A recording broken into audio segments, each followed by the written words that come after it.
By the early 19th century, warfare in Hawaii had entered a new era. Gone were the days when battles were decided by spears and wooden clubs.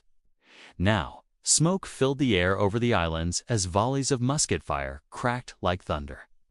Leading this dramatic transformation was one man, Kamehameha I, the warrior chief of the island of Hawaii, also known as the Big Island. Kamehameha's name means the Lonely One, a title he earned due to his unique upbringing. He was the son of a lesser chief, his father having been banished from his homeland. Abandoned by his father and ostracized by others, Kamehameha grew up fueled by ambition and a thirst for justice. Even as a child, he showed leadership skills and an insatiable curiosity about the world around him. The young prince didn't restrict himself to traditional Hawaiian education, instead seeking out knowledge from everyone, regardless of their status. He learned from fishermen, farmers, and even criminals. And when he was old enough, he joined the local war leader, becoming an accomplished warrior himself. But it was when he married into the ruling family that his path to greatness began. Through these unions, he gained access to strategic resources and, most importantly, weaponry, including the powerful guns brought by European traders. When the reigning chief died in 1782, Kamehameha seized the opportunity, igniting a chain of events that would culminate in the unification of all Hawaiian Islands under his banner. At the heart of his rise to power lay a strategic master plan, a blueprint. That set him on a collision course with the rest of the island chiefs, a course defined by unwavering determination and an ambitious vision for Hawaii. His goal was nothing less than total supremacy. He wanted to unite all the islands under one ruler and establish a single Hawaiian kingdom. And his weapon of choice, the very thing that made him an object of fear and respect among his peers, his fleet of gunboats. These vessels, armed with massive swivel guns, often repurposed from European ships, were a terror on the seas. They patrolled the coastline, raining down cannon fire on any vessel that dared enter their domain. It was a display of power that sent a clear message to neighboring islands, a warning that foreshadowed the coming storm. Over the next decade, Kamehameha expanded his influence, culminating in the Battle of Nuʻuanu, where he decisively defeated rivals from Kauai and Oahu. But it was at sea that his mastery truly shone. The Battle of Alalaki Bay in 1790 was a pivotal moment, a decisive naval victory that turned the tide in Kamehameha's favor. During the engagement, the warriors on board his flagship, the Importance, displayed exceptional courage and marksmanship. Armed with muskets, they fired volley after volley at the opposing ships, inflicting heavy casualties. The disciplined ranks of the defenders proved too strong to break, ensuring the survival of Kamehameha and his crew. With their leader intact, the Hawaiian forces regrouped and prepared for their final assault. What followed was a display of strategic brilliance. The Hawaiians launched a surprise attack, catching their enemies off guard. As the battle reached its climax, the fate of the kingdom hung in the balance. But with a combination of superior numbers and innovative tactics, the Hawaiians prevailed. By the end of the conflict, 4 of the enemy's 6 ships had been destroyed or captured, while the remaining 2 fled. This resounding victory not only solidified Kamehameha's reputation as a naval powerhouse, but also laid the foundation for his future conquests. After this victory, Kamehameha went on to conquer the remaining independent islands, Maui and Molokai. With all of Hawaii united under his rule, the Great Mahali, or Division of Lands, occurred in 1810. This redistribution of land was a shrewd move to bolster support for his newly formed kingdom. He granted portions of his own lands to commoners, a strategic way to build loyalty and cement his position as a benevolent ruler. However, his plans didn't end there. Kamehameha had his eyes set on expanding his influence even further. He understood that to maintain control over his vast territory, he needed to neutralize potential threats. So, in a series of calculated moves, he sent out invitations to neighboring regions. He beckoned rulers from Tahiti, the Cook Islands, Samoa, Tonga, and New Zealand, inviting them to send representatives to Hawaii. The purpose of these meetings was twofold. On the surface, it was about establishing peaceful relations.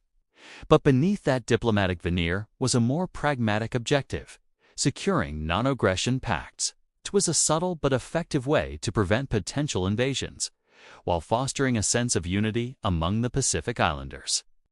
As the representatives from distant lands arrived in Hawaii, they were greeted with the same respect and hospitality that Kamehameha had extended to his own subjects. Feasts were held, gifts were exchanged, and alliances were forged. But the true essence of these gatherings lay in the agreements that were made behind closed doors.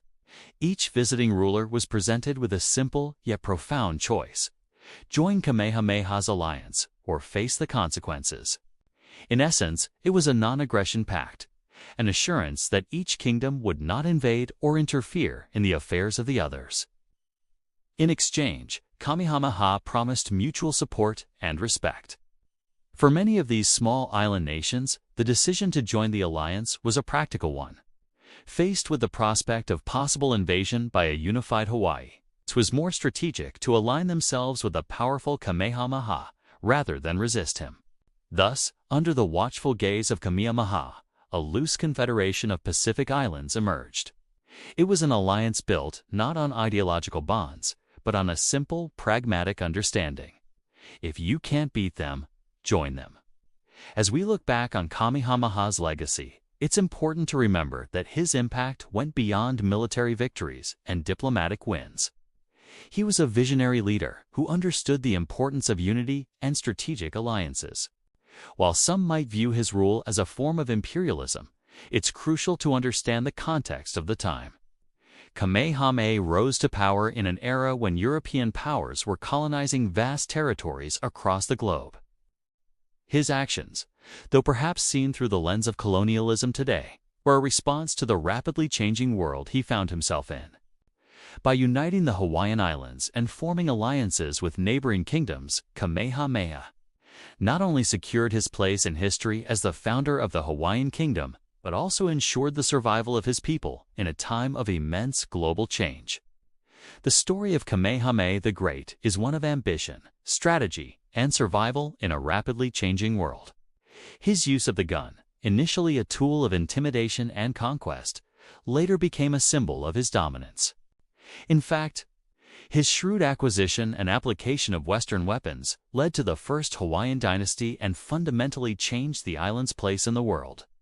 In doing so, he left behind a legacy that would shape not only the history of Hawaii, but also serve as a reminder of the impact of firearms on cultures worldwide. And if you enjoyed this episode and want to learn more about our curated collection of historical tales, stay tuned for more updates. Until then, keep learning. The year is 1795, and Hawaii is about to be forever changed. That's because this is the year that the guns of the gods arrived. And by guns of the gods, I mean literal guns, not like metaphorical guns. In fact, let me tell you about the first guns in Hawaii, because you may not believe what happened next. You see, before 1779, the only people who had guns in Hawaii were the Hawaiians. No Europeans or Americans had ever set foot on the islands until Captain James Cook arrived in 1778. So it's fair to say that the Hawaiians were living a pretty chill life. But when Cook returned to Hawaii in 1779, things got spicy. After Cook's death in 1779, other Europeans and Americans began arriving more frequently, often staying in the islands as advisors, sailors, or traders. Two of the most important foreigners in Hawaiian history were Isaac Davis, a Welshman, and John Young, an Englishman. Both had been stranded in Hawaii in 1790 after the capture of their ship, the Fair American. Kamehameha quickly recognized their value. Davis and Young knew how to fire, maintain, and repair muskets and cannons, knowledge no Hawaiian possessed at the time. Under Kamehameha's patronage, they became key military advisors, helping him integrate Western firearms into Hawaiian warfare. But it's important to remember that when these British sailors washed up on the shores of Hawaii in 1790, they weren't exactly bringing the latest and greatest in firearm technology. Their skills were rooted in the era of black powder muskets, a time when smoothbore weapons were the norm and gunpowder was measured by weight rather than volume. For example, a typical musket might use around 2.5 pounds of gunpowder for a full charge, requiring precise measurement to ensure the right amount was used. Additionally, these early firearms relied on readily available materials like lead shot for ammunition, which posed challenges in remote places like Hawaii where resources were limited. Despite these limitations, the impact was immediate. Early accounts suggest that Davis and Young taught Kamehameha's warriors how to use muskets effectively. A significant advantage was the range these weapons provided. Muskets could fire at distances beyond the reach of Hawaiian spears or swords, allowing warriors to engage from a safer distance. This proved invaluable in battles against other chiefs who also had access to firearms. Additionally, the psychological impact of hearing the loud blast and seeing the smoke from a musket added a new dimension to warfare. It intimidated some Hawaiians who had never seen such a weapon before, while others embraced the fear it instilled in their opponents. One legendary account describes a confrontation between Kamehameha and his rival, Kekuiokalani, at a place called Kupio. The story goes that Kamehameha's warriors, armed with muskets, stood on higher ground facing down Kekuiokalani's larger force. Despite being outnumbered, Kamehameha's men fired, and the shots, along with the smoke rising from the muzzle, startled the horses ridden by Kekuiokalani and his nobles. This moment of confusion gave Kamehameha's warriors the upper hand, contributing to the victory that day.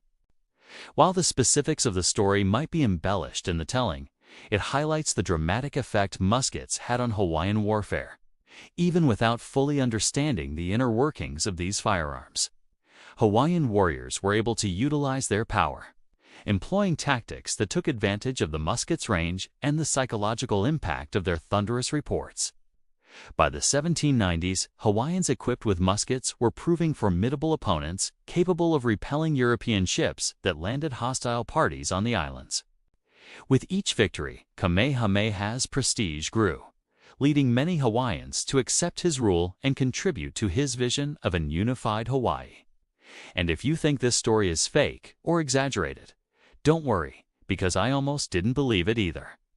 But there are written accounts from people who actually witnessed this firsthand. One of the most detailed descriptions comes from a sailor named Isaac Reed, who sailed to Hawaii in 1791 on the ship HMS Providence. When he arrived, the islands were still recovering from the havoc caused by Captain Cook's visit 5 years earlier. But something else caught his attention. He noticed that many Hawaiian warriors now wore red woolen jackets and carried muskets, which he described as a sort of short, thick barrel, about 2.5 feet in length. He witnessed firsthand the impact these guns had on local warfare, observing battles between Kamehameha's forces and those of his rivals. Reed's account provides a glimpse into the evolving dynamics of Hawaiian society during this period. It captures the rapid changes brought about by contact with European traders and the lengths to which some chiefs went to protect their interests.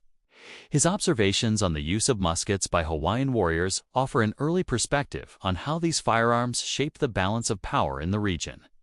So, by the late 1790s, Kamehameha wasn't just a local chief with dreams of unifying the islands. He was a powerful leader with a military edge, backed by the thunderous roar of muskets. This marked a shift in the dynamics of the Hawaiian Islands, setting the stage for a new era. His rivals, once seemingly equal contenders, now faced a formidable force that combined traditional Hawaiian strength with the shock and awe of Western firepower. As Kamehameha prepared to launch his campaigns, the rumble of muskets echoed across the islands, signaling the rise of a new kind of warrior in the Pacific. Now, if you're enjoying this video, you should know that the real reason why Kamehameha was so successful was because he was willing to do things that other chiefs simply wouldn't. Like make uneasy alliances with former enemies, embrace new technologies like guns, and even learn to read and write English. But that's probably a topic for another video. Meanwhile, back in England, John Young had become quite the celebrity. You see, After the capture of the fair American, word spread back to England about his adventures in Hawaii. People could not believe that a mere sailor like Young could thrive in such a distant and exotic land, much less play a role in shaping its affairs. Young's tale captured the public imagination, making him famous. And I mean really famous. In fact, he became so popular that Londoners could take a stroll through a park and hear street vendors hawking a true and genuine account of the late discoveries at the South Sea Islands, with Young's name printed right alongside the title. But Young didn't just become famous in England. In Hawaii, he was considered a friend, a respected advisor, and a legend in his own right. People told stories about his bravery, his wisdom, and even his appearance. They said he was as dark as burnt sugar, suggesting a deep complexion that hinted at his Polynesian heritage. And although he was literate, he preferred to communicate in sign language, which added to the mystique surrounding him. Today, we can find first-hand accounts of John Young's life in Hawaii from people like William Ellis, who visited the islands in 1823 and published a book titled A Journal of a Residence in the Sandwich Islands. During his time in Hawaii, Ellis interacted with missionaries and members of the Hawaiian nobility, including John Young. Ellis's account provides a glimpse into the respect and admiration Young commanded.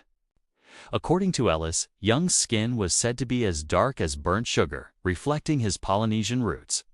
Despite his ability to read and write, Young primarily communicated in signs, which added to his enigmatic presence. Ellis highlights Young's significance as a pivotal figure in Hawaiian history, emphasizing his role in introducing Western firearms and his lasting impact on the islands. In fact, in 1824, when missionaries arrived asking for Young to be sent back to England, the Hawaiian king attempted to persuade Young to stay in Hawaii. The king offered him a noble title and lands, recognizing his contributions to the kingdom. However, Young's decision to return to England underscores his deep connection to his homeland. Despite finding success and honor in Hawaii, Young chose to go back. Perhaps driven by a longing for his roots or a desire to share his extraordinary experiences with his own people. What's fascinating is that despite his fame, very little is known about John Young's early life in England. Records from his time there are scarce, leaving many questions about his background and motivations unanswered. We don't know much about his family or his life before his journey to Hawaii. This lack of documentation makes it challenging to piece together a complete picture of Young's life in England. It's as if the records have been lost to time, leaving us with a fragmented view of the man who became a legend in Hawaii. However, what we do know comes from the remarkable journey he undertook to Hawaii, which forever changed his life and the course of Hawaiian history. If you want to learn more about Hawaii before missionaries arrived, click here, and thank you for watching. This is the story of a small boat called the Fair American. It's also the story of a massive king named Kamehameha I, who would change the course of Hawaiian history with a few dozen muskets and one small cannon. In 1790, the year of the Fair American's arrival, there were no roads, bridges, or cities on the islands. The terrain was wild, mountains plunging straight down into the sea, thick forests filled with giant trees, and waterfalls cascading across cliffs. Each island was ruled by its own chief, most powerful of whom was Kamehameha the Great. He lived at a time when the Hawaiian people were divided into warring factions. Each had their own flag. War was constant. Then one day, a small schooner appeared on the horizon, sailing into Hawaiian waters. Its sails were black, and the vessel seemed to glide effortlessly over the waves. On board were 5 men, including the ship's commander, Thomas Metcalfe. His mission was simple: trade goods for sandalwood. But soon after arriving, tensions began to rise. The natives grew angry and accused the crew of stealing a longboat. Suddenly, an order was given. Spears flashed, and in a moment, the crew were surrounded and attacked. 4 were killed instantly. Only Isaac Davis survived, though he too was wounded and captured. The Fair American was laden with valuable cargo. It carried several muskets, ammunition, iron pots, and even a small cannon mounted on a swivel. The Hawaiian fighters quickly realized they had stumbled onto something big. Kamehameha gained possession of the weapons and saw their value instantly. The muskets were useful, but it was the small cannon that fascinated him. He gave it a Hawaiian name, Lapaka, and would bring it with him everywhere. Eventually, it would be fired to celebrate his victories and mourn his dead. Later, the Hawaiians would write of the first time they heard the cannon fired in anger, saying that the sound was like thunder and that the ball flew through the air like lightning. Around the same time as the fair American's demise, another British sailor named John Young found himself detained by Kamehameha's forces. He had been on board a ship that had docked in the islands. The captain went ashore and met with the local chief, but soon returned, shouting that his cargo had been stolen. In reality, the goods were merely confiscated, a common practice of the native rulers. The captain wanted revenge, but was talked down by his crew who feared for their lives if they became involved in a war with the powerful Kamehameha. Young knew what was coming next. While the ship prepared to leave, he slipped off and hid in the jungle. Days later, he was discovered and brought before Kamehameha. These two men, Davis and Young, were about to play a vital role in Hawaiian history. Instead of killing them, Kamehameha offered them a deal. He understood that the guns and cannons on display in his captured ships were more than just weapons. They were a symbol of great power, yet he didn't know how to use them. He needed help to unlock their potential, and so he offered the men a position as his military advisors. They would teach his warriors how to load, aim, and fire muskets, maintain the weapons, use them effectively in battle. In return, the men would receive food, clothing, land, and money. Most importantly, they would be allowed to keep their heads. The men accepted and spent the next 2 years teaching the Hawaiians how to fight like Europeans. At first, the Hawaiians had little discipline and lacked patience. The muskets were not like the bows and arrows used by the islanders. For example, each musket had to be cleaned after each use to prevent misfires. The weapons were delicate and complex. Then there was the powder. It had to be kept dry and away from the humid air, a challenge on hot, wet islands. There were failures and mistakes, but eventually the Hawaiians learned. The men drilled them relentlessly and watched as warriors turned into soldiers. One advantage they had was that there were many able-bodied men on the islands. Warfare was commonplace and often brutal. Hawaiians would snatch up muskets and charge into battle, firing wildly until their weapons were empty. They were brave and strong, but undisciplined and unorganized. Much like the Spartans of ancient Greece, the Hawaiians were eager to adopt new ways of fighting. Davis and Young taught them to fire in volleys, alternating rows, so that while one group reloaded, another could shoot. It was a European-style tactic unlike anything previously seen in Hawaiian warfare. Finally, there was the small swivel gun from the fair American, mounted on a sturdy wooden frame. Though small compared to the great naval cannons of the time, it could fire a heavy ball or a blast of grapeshot, devastating against tightly packed enemy warriors. It was perfect for the Hawaiians and their new style of fighting. Kamehameha learned to position the cannon to protect strategic locations, such as landing sites where enemy forces might attempt to come ashore. When the Hawaiians marched into battle, they struck fear into their opponents. At first, there was confusion and terror as the warriors advanced, firing their muskets in unison. Then there was the boom, boom, boom of the cannon. The roar and the clouds of smoke unsettled those who had never seen such weapons before. For the Hawaiians, there was a thrill to it as well. As the cannon boomed, the warriors shouted in celebration. They charged forward, muskets raised high, firing as they ran. The sight was terrifying to behold, so much so that the enemy sometimes fled before a single shot was fired. It was only a matter of time before Kamehameha united the islands under his rule, all because he had acquired a few dozen muskets and a small cannon.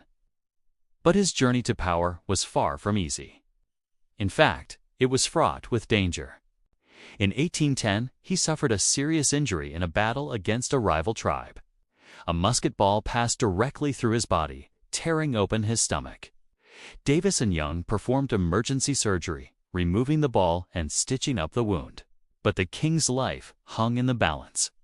For days, the doctors cared for the monarch as his followers performed strange rituals nearby. It was an odd mix of religion and medicine. Finally, after a week, Kamehameha recovered. Davis and Young were rewarded with titles of nobility and more land. After recovering, Kamehameha continued to expand his empire. He fought battles, made alliances, and crushed rebellions. Along the way, he modernized his army. Firearms became commonplace, and his warriors were well trained. That's not to say the Hawaiians were unstoppable. The sailors from New England were right to fear for their lives when they arrived, yet they proved to be resourceful. The Hawaiians were defeated on occasion. In 1812, Kamehameha's son, Lihaloho, visited New England. He had heard stories of the industrial and military might of the United States and wanted to see it for himself. It was an important visit that would shape the future of the islands. Lihaloho was impressed by what he saw and decided to purchase several American cannons. These weapons would help solidify his father's rule and make the Hawaiian military even more formidable. After his son returned home, Kamehameha grew weaker. He suffered a series of strokes and his health failed. When he died in 1819, he left his empire to Lihaloho. The new king would face challenges, but the foundations laid by his father and the help of the New England sailors would ensure his success. Lobaka would continue to be used for generations. It was fired to celebrate special occasions, but also to announce the arrival of important guests. The last time the cannon was fired was in 1934, during the funeral of the last Hawaiian monarch, Kanigan Liliuokalani. After she died, the cannon was silenced. It was put on display at a museum where it remains today. To this day, the Hawaiians are a proud people. They have a rich culture and history. Their ancestors were fierce warriors who were not afraid to fight back against those who sought to harm them. The story of Lopaka is a reminder of the strength and resilience of the Hawaiian people. It's a story of how a small group of sailors from New England helped to shape the destiny of an entire nation. But what do you think? Did the Hawaiians make the right decision by adopting Western weapons and tactics? Or would it have been better for them to stick with traditional methods? Let us know your thoughts in the comments below. If you enjoyed this video, please like and subscribe. Thanks for watching. A mighty warrior king poised to unite his people. A seasoned British captain ready to help forge a new empire. A small band of Hawaiian warriors armed with deadly muskets and rolling thunder. And a handful of men who will shape the destiny of an entire nation. This is the first episode of our series about the Hawaiian kingdom. Kamehameha understood that a few muskets would not be enough to defeat his rivals across the islands. He needed more, and he needed a steady supply of powder and shot. To achieve this, he built strong relationships with foreign traders. Sandalwood, a valuable export in China, became his primary currency for purchasing firearms. At first, the Chinese paid little attention to the Hawaiians. But when Kamehameha began organizing his loose confederation of coastal chieftains into a centralized state, he quickly found himself controlling access to some of the finest sandalwood forests on the islands. With that control came a monopoly on Hawaii's sandalwood trade.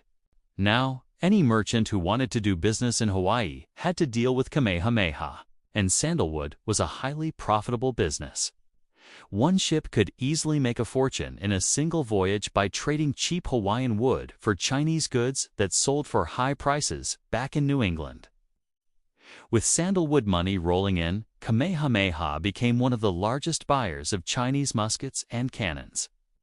Though he still didn't have enough guns to outfit his entire army. Muskets were expensive. Each one cost at least 3 chests of sandalwood, which translated to roughly $2,000 to $4,000 per gun. Muskets were also unreliable. When you pulled the trigger, you never quite knew if it would go off. Every soldier needed a backup weapon. For those backup weapons, Kamehameha turned to another valuable resource on his island: goats. Since their introduction by Captain Cook, these animals had multiplied and now roamed the island in large herds. Using goatskins, the Hawaiians made a sturdy knife called a makana, which could be thrown like a javelin. These were so effective that many soldiers carried 2 of them. Finally, the Hawaiians employed the war club, a wooden club with a stone head that could crush a man's bones or split his skull like a coconut. It was heavy and deadly in the hands of a skilled warrior.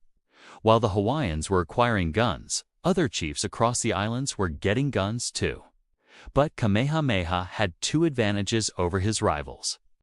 First, he had the most guns. Second, he had the most organized and trained force. Some chiefs distributed their guns among all of their men, but Kamehameha held back his for use by elite units under disciplined commanders. Most importantly, Kamehameha had brought in foreign advisors who brought a level of organization and professionalism that no other Hawaiian leader had. Davis and Young were more than just weapons instructors. They became trusted friends and diplomats, helping Kamehameha navigate the tricky waters of relationships with visiting captains and merchants. They ensured that he got the best deals on weapons and kept potentially hostile traders from supplying his enemies. By the early 1790s, Kamehameha controlled much of Hawaii Island, but pockets of resistance remained. The most significant challenge came from Chief Kuakuahula, ruler of the K District. Kua controlled the southernmost part of the island and commanded a large force of warriors. He had guns, too, and he wasn't afraid to use them.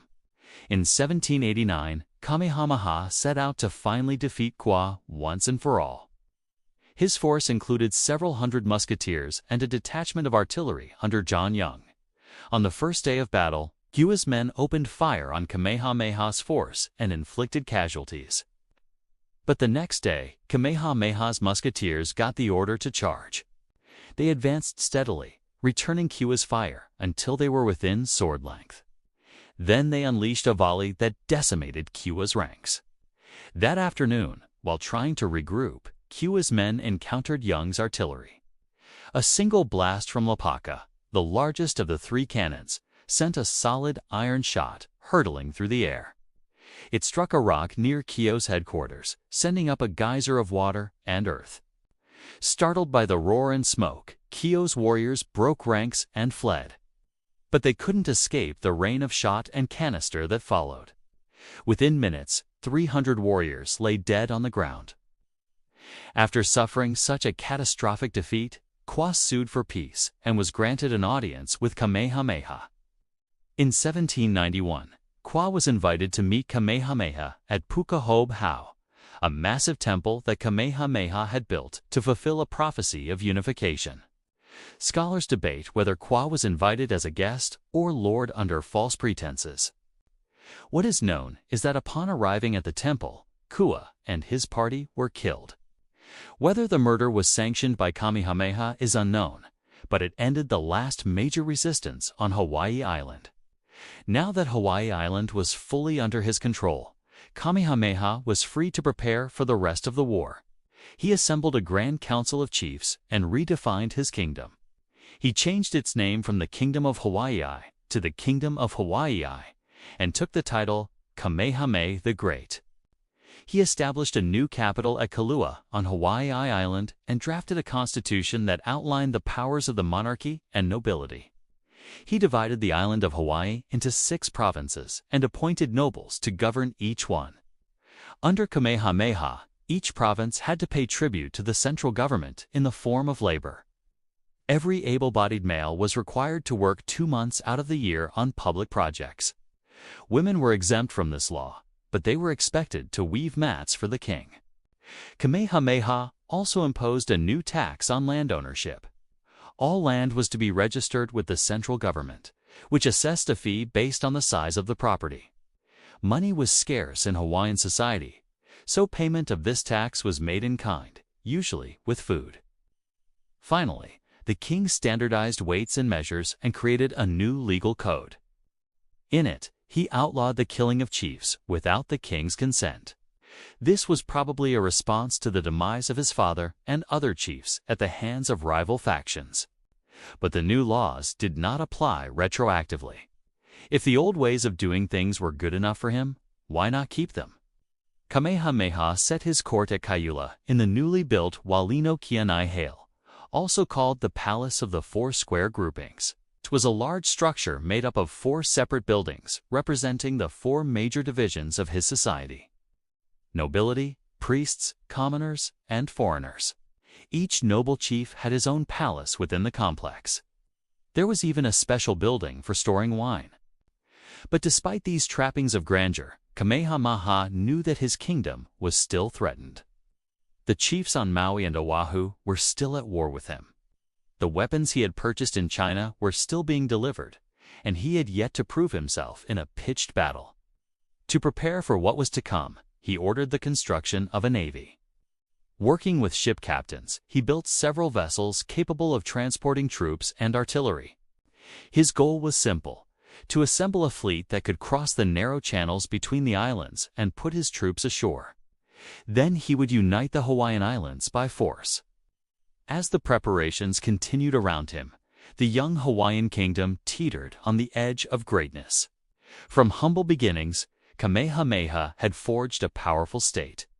He had created a military force unlike any in the Pacific, and he stood ready to conquer the rest of the islands. But his greatest challenges were still to come. How will Kamehameha fare in open warfare? Will his guns and cannons prove decisive in battle? And can his green military force stand up to the other chiefs? Find out next time. Thank you for watching. We hope you enjoyed this episode. If you want to learn more about the history of Hawaii, check out the additional resources. As we know, Kamehameha the Great became the ruler of a unified Hawaii island after defeating the rival chiefs in battle. But he wasn't done expanding yet. He turned his attention to the neighboring island of Maui, which was rich in resources and held great strategic importance. In this episode, we will explore how Kami mentored, who was considered invincible, finally met his match on the island of Maui in a battle that left him wounded and changed the course of history forever. Before we dive in, now back to the story. You see, when Kamehameha conquered the Big Island, one of his war chants was "Come and get me if you can." And many chiefs accepted the challenge, most notably Kahekili, too. The ruler of Maui and Oahu. Kahekili had also acquired firearms and knew how to use them. From a tactical standpoint, he was brilliant. However, his forces were spread thin across several islands. It was a risk, but one that paid off early when his ally on Molokai provided intelligence about the movements of Kamehameha's half-brother, Kalaniʻopuʻu, who was gathering warriors on the southern coast of Maui. Kalaniʻopuʻu was indeed planning an invasion of the island, likely under the orders of Kamehameha. So Kahekili wasted no time in launching a preemptive strike. The first confrontation occurred at the entrance to Lahaina Roads, where Kalaniʻopuʻu's forces were anchored. A surprise attack is said to have caught the Hawaiians unprepared. But they fought back fiercely until reinforcements arrived from other parts of Maui, turning the tide against the invaders. Realizing that open warfare was imminent, Kalaniʻopuʻu retreated to the safety of the fortress-like town of Lahaina. Despite suffering losses, Kahekili pursued him relentlessly. Eager to end the threat posed by Kamehameha's forces once and for all. In the meantime, Kamehameha heard about the battle at Lahaina Roads and immediately realized that he had been outmaneuvered by Kahekili. With his half-brother in a precarious position, he knew he had to act quickly. As he prepared to launch a rescue mission, he sent word to Kalaniʻopuʻu, ordering him to hold out in Lahaina as long as possible. With that, Kamehameha set sail for Maui with a fleet of more than 200 double canoes, each carrying around 30 warriors. His own flagship was the large schooner, the Situation. The invasion force outnumbered Kahaki's defenders 2-1. Once the combined Hawaiian and part Native American crew of the brig saw the approaching fleet, they fired a warning shot across the bows of the largest canoe, which drifted dangerously off course. Unfazed, Kamehameha ordered his men to close in and form a protective circle around the disabled vessel. This unorthodox tactic not only shielded his own fleet, but also effectively trapped Kaheki's smaller canoes, which were unable to maneuver or flee. To add to Kaheki's woes, another ship, the cargo vessel the Rebecca, arrived just as the battle commenced. Its captain, one Mr. Beringer, had witnessed the conflict from afar and chosen to intervene. With its larger size and sturdier build, the Rebecca moved closer to the shore, raining down cannon fire upon the waiting Hawaiians. As the battle raged on, it became apparent that Kamehameha had the upper hand. His warriors fought bravely, determined to rescue their stranded comrades. The battle culminated in a desperate charge led by Kahekili himself, who sought to break through the enemy lines and escape. Unfortunately for him, the Hawaiians anticipated his move and were ready. They repelled the charge, capturing Kahekili and ending any hopes of a Maui counterattack. With his capture, the battle effectively ended.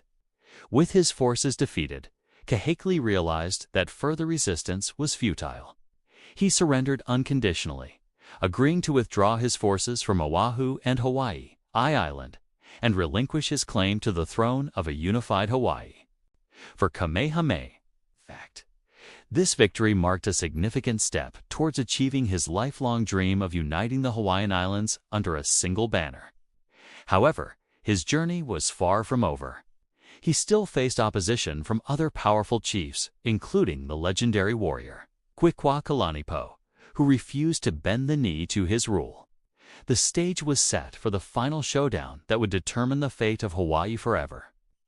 So now we find ourselves in 1794 on the lush and verdant island of Maui, a paradise that belies a struggle for power between two mighty warlords. On one side stands Kamehameha the Great, a warrior king whose ambition knows no bounds. On the other, Kahekili II, a shrewd strategist who rules with an iron fist. The rivalry between these two titans has been brewing for years, ever since Kamehameha laid claim to the entire Hawaiian archipelago. Now the die is cast and the two armies are poised for battle.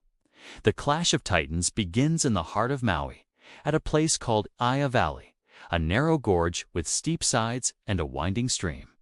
It is here that the two armies will face off in a battle that will decide the fate of Hawaii. The battle rages for hours. Spears clash, swords flash, and the air is filled with the stench of blood and sweat. Kamehameha's warriors fight with the ferocity of men possessed, their bodies painted in the traditional patterns of war. But Kaheki's army is no pushover. They too are battle-hardened, and their determination to defend their homeland knows no bounds. But the tide of the battle turns when Kamehameha's musketeers enter the fray. These elite soldiers, trained by Western advisors, wield firearms that spit fire and death. Their volley after volley into the enemy ranks, causing massive casualties and shattering any hope of victory for the Maui warriors. The battle reaches its climax when Kamehameha's cannons enter the fray. The roar of the cannons shakes the very foundations of the valley, while the exploding shells sow terror and death among the enemy ranks. Caught between the deadly volleys of the musketeers and the explosive fury of the cannons, the Maui warriors are routed, fleeing for their lives and abandoning the fight. Amidst the chaos and bloodshed, a legend is born. According to Hawaiian oral tradition, the stream in the valley ran so red with blood that it earned the name Kamehameha I, meaning the damming of the waters. Kamehameha's victory at the Battle of Kamehameha I is a watershed moment in Hawaiian history. It marks the beginning of the end for the independent kingdoms of Maui and Oahu. And it paves the way for the unification of the Hawaiian Islands under Kamehameha's rule. But the war is far from over. There are still pockets of resistance and other chiefs who refuse to bend the knee to the conqueror. Kamehameha, however, is undeterred. He has tasted victory, and he is hungry for more. Now, with Maui and Oahu in his grasp, he sets his sights on the last remaining independent island, Kauai, and so the campaign to unify Hawaii continues, with Kamehameha's shadow looming large over the horizon. To understand what happens next, we need to visit a website. By doing so, you will be helping us reach our goal of 500 subscribers. And who knows, you might even learn something new. You see, despite his victories on the battlefield, Kamehameha faced challenges of a different kind. While he had successfully conquered the main Hawaiian Islands, the chiefs of the smaller northwestern islands remained independent. Among them was Kahaki's son, Kalanakpool, who controlled Oahu. Although young, Kalanakpool was ambitious and sought to restore his father's lost glory. He had spent years observing Kamehameha's tactics and strategies, and he was determined to outmaneuver him. Taking advantage of Oahu's natural defenses and his father's extensive network of allies and supporters, Kalanakpool launched a surprise attack on Kamehameha's forces. Meanwhile, Kahekili was plotting his own comeback, mustering a fleet of 300 canoes in an attempt to reclaim the islands he had lost. Just as the situation seemed bleakest for Kamehameha, a lifeline appeared in the form of a British ship named the Boyd. The arrival of this unexpected ally turned the tide in Kamehameha's favor, forcing Kalanakpool to flee to Kauai for safety. Seizing this opportunity, Kamehameha the Great marched on Oahu, swiftly overthrew its defenses, and captured Honolulu. With Oahu now under his control, Kamehameha's supremacy over the central Hawaiian Islands was established. Only Kauai and Niihau remained unconquered, but the chiefs there were relatively weak and their resistance was fragmented. As a result, the groundwork was laid for the unification of Hawaii. During this time, an epidemic swept through the islands, weakening the population and hindering military campaigns. While its exact cause remains uncertain, 'tis believed to have originated in China and spread through ship travel, claiming thousands of lives and contributing to the decline of native Hawaiian society.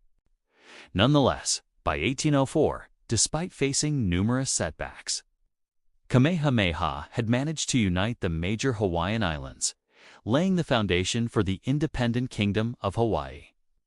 In 1810, he achieved total victory by conquering the remaining northwestern islands and subjugating their chiefs. The following year, he proclaimed the establishment of the Kingdom of Hawaii, marking a significant milestone in the history of the islands. Despite the turbulent path to unification, Kamehameha's legacy endured.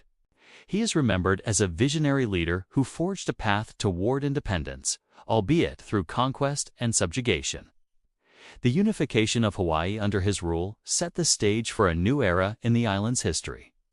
However, some believe that Kamehameha was ultimately betrayed by those he had brought together. After his death in 1819, internal conflicts and rivalries re-emerged, leading to instability and upheaval. Nevertheless, Kamehameha's dream of a united Hawaii endured. The Kingdom of Hawaii persisted until 1893, when it was overthrown in a controversial coup orchestrated by a group of white business interests. Despite the kingdom's eventual demise, Kamehameha's legacy continued to inspire generations of Hawaiians.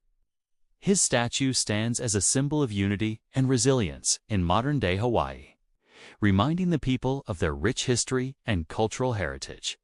This is your host. And until next time, stay curious, stay adventurous, and remember, the greatest adventures are often found in the history that surrounds us. In early 1795, Kamehameha's forces landed on the southern shores of Oahu. For the next 3 days, his troops advanced up the middle of the island, pushing inland toward the heavily defended Nuʻuanu Valley, where Kalanakpool had gathered his warriors for a final stand. The battle there would be epic, lasting for hours and resulting in a loss of life unlike any seen in the islands before. But in the end, Kamehameha's men would prevail, securing Oahu for him and bringing the entire Hawaiian archipelago under one rule for the first time in history. The year before, Kamehameha had subdued the island of Maui and half of Molokai, along with several smaller atolls. And if Oahu fell, only Kauai and Niihau would remain outside his control. When his scouts finally reached Honolulu, they reported that Kalani Kula had taken up a strong position in the Nuʻuanu Valley, which split the island in half from east to west. It was here that the British had established a settlement and trading post in 1792, initially to counter Kamehameha's growing influence. The British presence did little to deter him, however. After gathering his fleet, Kamehameha set sail for Oahu on January 1795. Upon arriving off the coast, he landed his troops at the village of Kailua on the windward side of the island, where he left them under the command of his son Lihalo, with orders to advance inland and engage the enemy. Meanwhile, he himself would take his fleet around the island to the leeward side, enter the channel between Oahu and Molokai, and bombard Honolulu from the sea. It was an audacious plan and depended on the element of surprise. Kalanakulu, who commanded a force of between 3,000 and 4,000 men, had no idea what was coming. That evening, the Hawaiians set up camp and made preparations for the next day's battle. They divided into 3 companies, each led by one of Kamehameha's brothers. The first company consisted of about 600 men who would attack head-on and were ordered to push up the center of the valley. On either flank would be the second and third companies, numbering about 400 men each. These 2 groups were tasked with turning the enemy's flanks and driving them back toward the Nuʻuanu Pali, or cliff, which ran along the crest of the mountains on the north side of the valley. The Hawaiians were an experienced fighting force.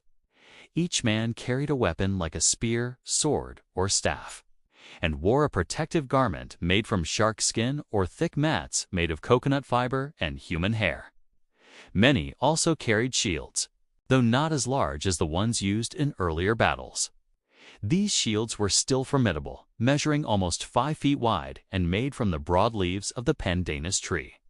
Some Hawaiians even wore helmets made from woven coconut fiber or animal skins.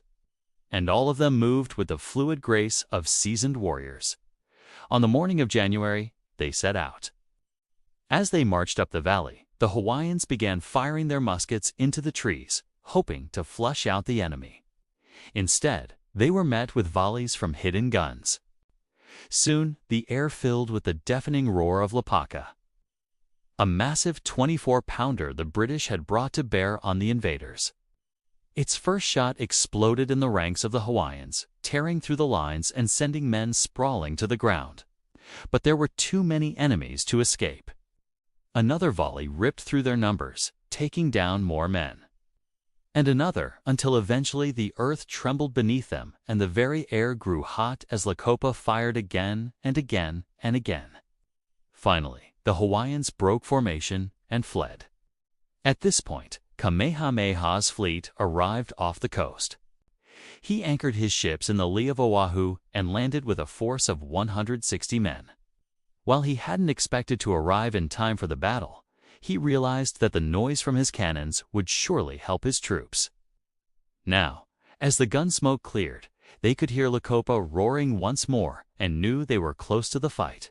Pushing forward, they soon joined the fray. Kalanakopio's men had formed a new defensive line along the Pali, and it seemed as though they might hold out after all. But now Kamehameha was there, and his men attacked with even more vigor, pushing up the middle of the valley. Kalanakopio's warriors were soon forced to fall back again. Falling back, they retreated deeper into the valley, desperately seeking a way out. The vast majority of them simply did not want to surrender. All the while, Lapaka continued to unleash hell. Men were thrown into the air by its concussive force, slammed to the ground, and dragged away by their comrades. When a man was hit, his insides would come out of his mouth, or his leg would blow off right at the knee. With every volley, whole sections of the cliff face would crumble and slide down onto the beach below, carrying men with them. Yet despite such heavy casualties, Kalanakopio's men fought on, clinging to the edge of the Pali as they repelled wave after wave of attackers. With the battle becoming a stalemate, Kamehameha ordered his fleet to shift positions and open fire on the defenders. The Hawaiians pressed their attack and slowly began to force the Oahu warriors back toward the edge of the cliffs. There they held their ground, refusing to yield an inch of land. In desperation, Kamehameha ordered his fleet to fire red-hot musket balls into the ranks of the defenders. Men screamed as their uniforms caught fire, and they were burned alive on the spot. Others jumped into the sea rather than face such a fate. Still, the warriors clung on, though their numbers had been decimated by now. But there was nowhere left for them to go. Finally, the last defenders were driven over the cliff. Some were pushed by their enemies, while others leaped rather than face capture. From the beach below, all they could do was watch as their comrades disappeared from view. No one knows exactly how many warriors fell that day, but oral tradition holds that hundreds perished, making it one of the most dramatic and brutal endings to a Hawaiian battle. With the Nuʻuanu Valley secured, the rest of Oahu quickly fell to Kamehameha's forces. He swept through the island, meeting little resistance, and soon the entire population was under his rule. Only 2 islands remained outside Kamehameha's control, Kauai and Niihau. He had already twice assembled fleets to invade, but both times he was forced to turn back due to storms and disease. So rather than risk further losses, he sent a letter to the chiefs asking for their submission. In 1810, Kauai, the chief of Kauai, agreed to become a vassal of Kamehameha rather than face an invasion. This peaceful submission completed the unification of the Hawaiian Islands under one rule for the first time in history. Kamehameha's victory was the culmination of decades of hard work and violence. He had achieved what no other Hawaiian chief had ever accomplished, and he did it with a military force like none other. The guns he acquired and mastered were not the only reason for his success, nor was it his leadership or diplomacy or vision alone that made him so formidable. All of these things together gave him a decisive edge in nearly every major battle he fought. Firearms allowed him to defeat numerically superior forces, shattered defensive strongholds, and project power across the islands in a way that had never before been possible in Polynesian warfare. The ability to deliver massive volleys of lead shot at will tore through enemy formations, scattering men and breaking their ranks. Muskets gave his troops the edge in ambushes, allowing them to appear suddenly behind their enemies and mow them down with volleys of fire. Even without aiming, a well-placed volley could break an opposing force, forcing them to flee. At sea, his ships mounted guns that could outrange and outgun any native vessel, dominating the waves around the islands and preventing any large-scale interference from outside powers.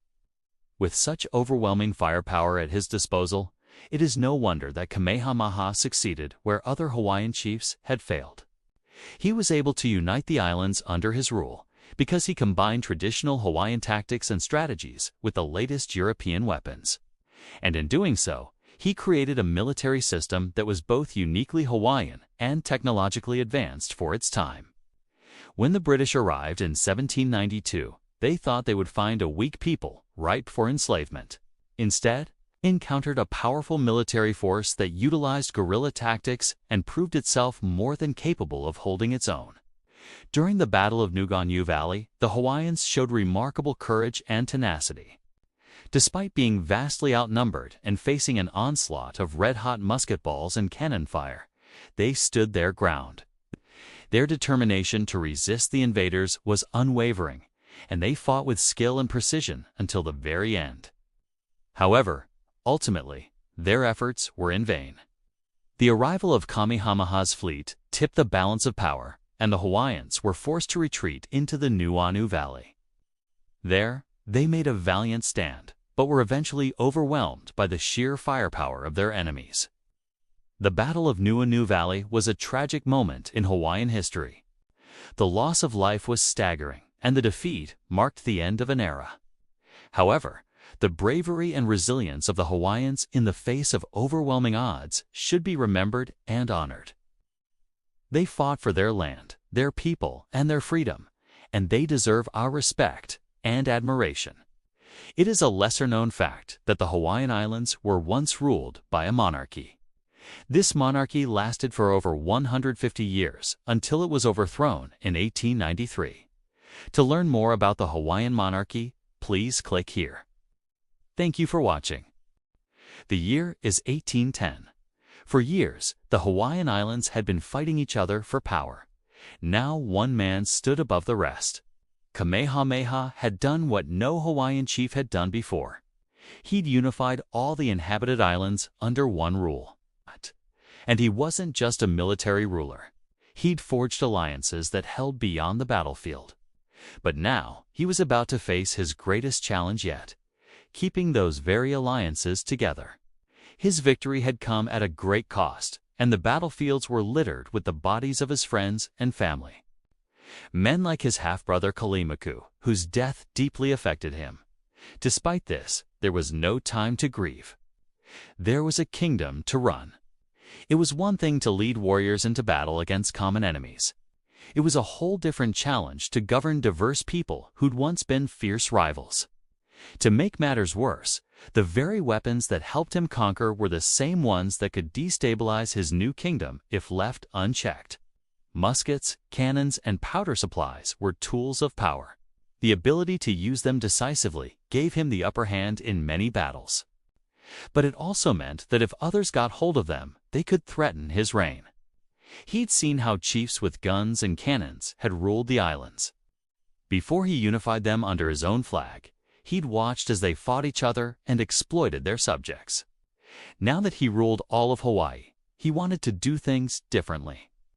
But how? As he grappled with this, he knew that the eyes of his kingdom were on him. Hawaiians had never had a king before.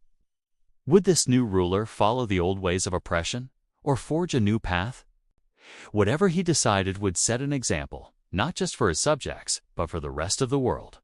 After all, Hawaiians were no longer a hidden people. They'd encountered Europeans and their Western weapons. And as long as the trade winds carried, word of his rule would reach distant shores. His decisions would show the world what kind of leader he was. Kamehameha had already shown his strength in battle, but governing was another story. He needed to project the image of a powerful king, not just to the outside world, but to the chiefs and warriors who'd once been his rivals. If he could somehow demonstrate that he was in charge, that he was more powerful than anyone else, perhaps they'd accept his rule. Then his advisors came up with the idea. Why not show off his guns? It wasn't unheard of for chiefs to display weapons, especially during Makahiki, the traditional 4-month harvest festival. But usually they showed off hunting weapons like spears. This time was different. He summoned his warriors to a central location. Among them were men like Kamehameha I, a fierce warrior and one of the first Hawaiians to learn English. Many of these warriors had been given muskets during the war. They knew how to use them. Kamehameha I was one of the few Hawaiians who'd actually fired a musket at an enemy, thanks to training by missionaries. In fact, he'd received his weapon after helping defeat the British ship that attacked HMS Blonde, which had brought the missionaries to the islands. Some of these warriors had learned from Western advisors too, like John Young, a sailor turned advisor. These men were well aware of how powerful guns could be, not just on the battlefield, but as tools of command. As the warriors assembled, they brought their muskets with them. That day, Kamehameha lined them up and had them fire a volley into the air. The roar of the muskets echoed across the island, a sound unlike anything Hawaiians had heard before. Smoke filled the air as one gun after another belched fire. The warriors stood proudly, their guns making them feel invincible. It was a stunning display of force. But this was just the beginning. Kamehameha then directed them to gather all the big cannons he'd captured during the war. Some were large bronze cannons taken from the Chinese. Others were smaller swivel guns used by European sailors. These were weapons that boomed and roared, casting giant iron balls that could shatter rock and bone. He positioned them along the shoreline, pointing out to sea. It was as if they were about to fire at the next ship that dared approach. News of the display spread quickly. Chiefs and commoners alike gathered to witness this spectacle of smoke and thunder. They saw their king surrounded by weapons that could level mountains. At that moment, no one questioned who was really in charge. Kamehameha wasn't just a chief. He was the king of Hawaii. The symbolism was undeniable.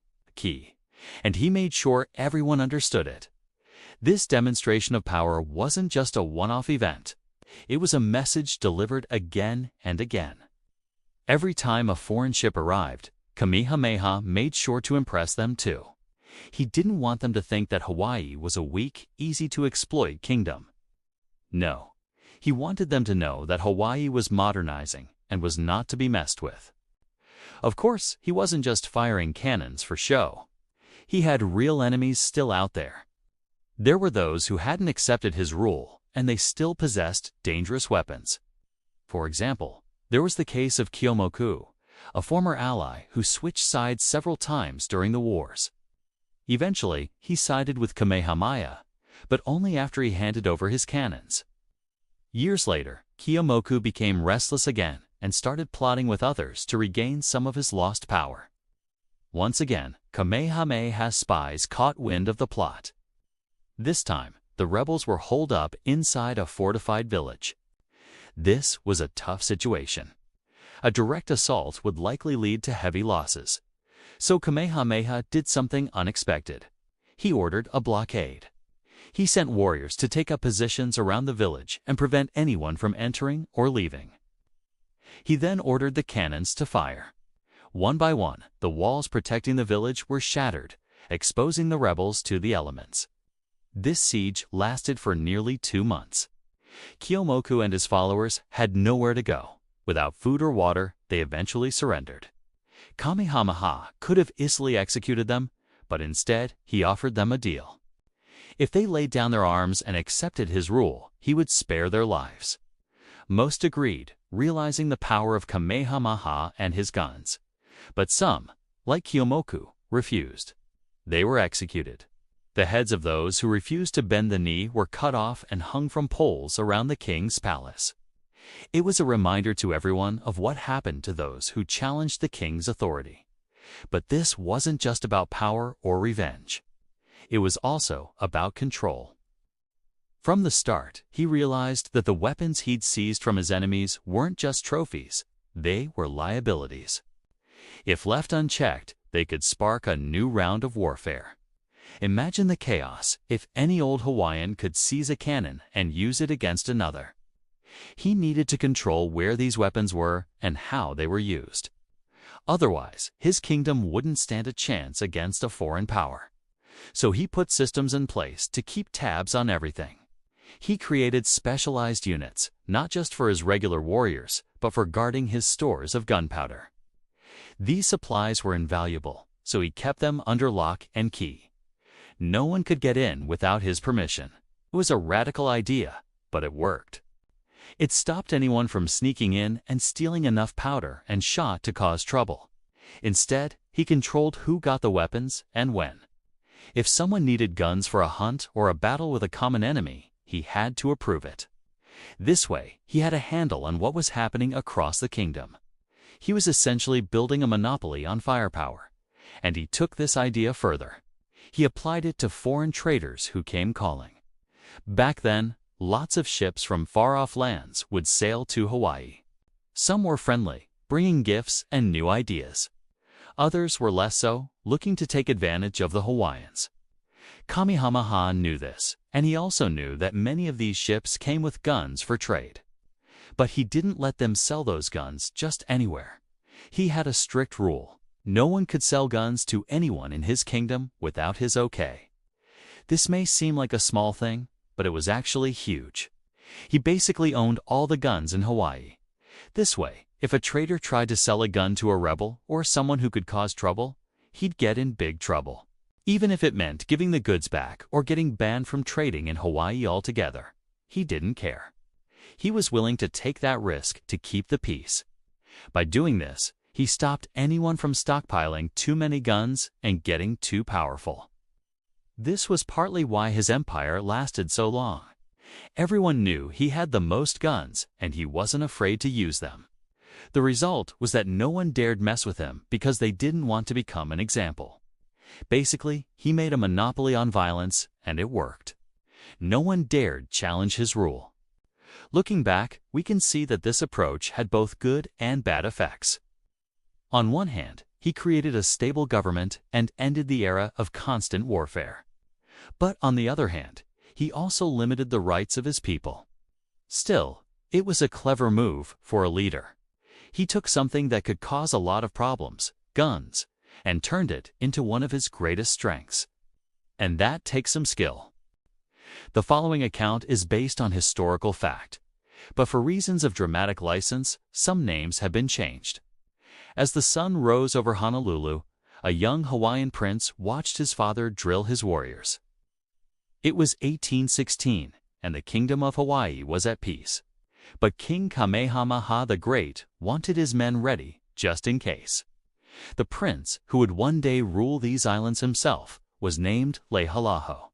His father had taught him that being unprepared was a sure path to ruin.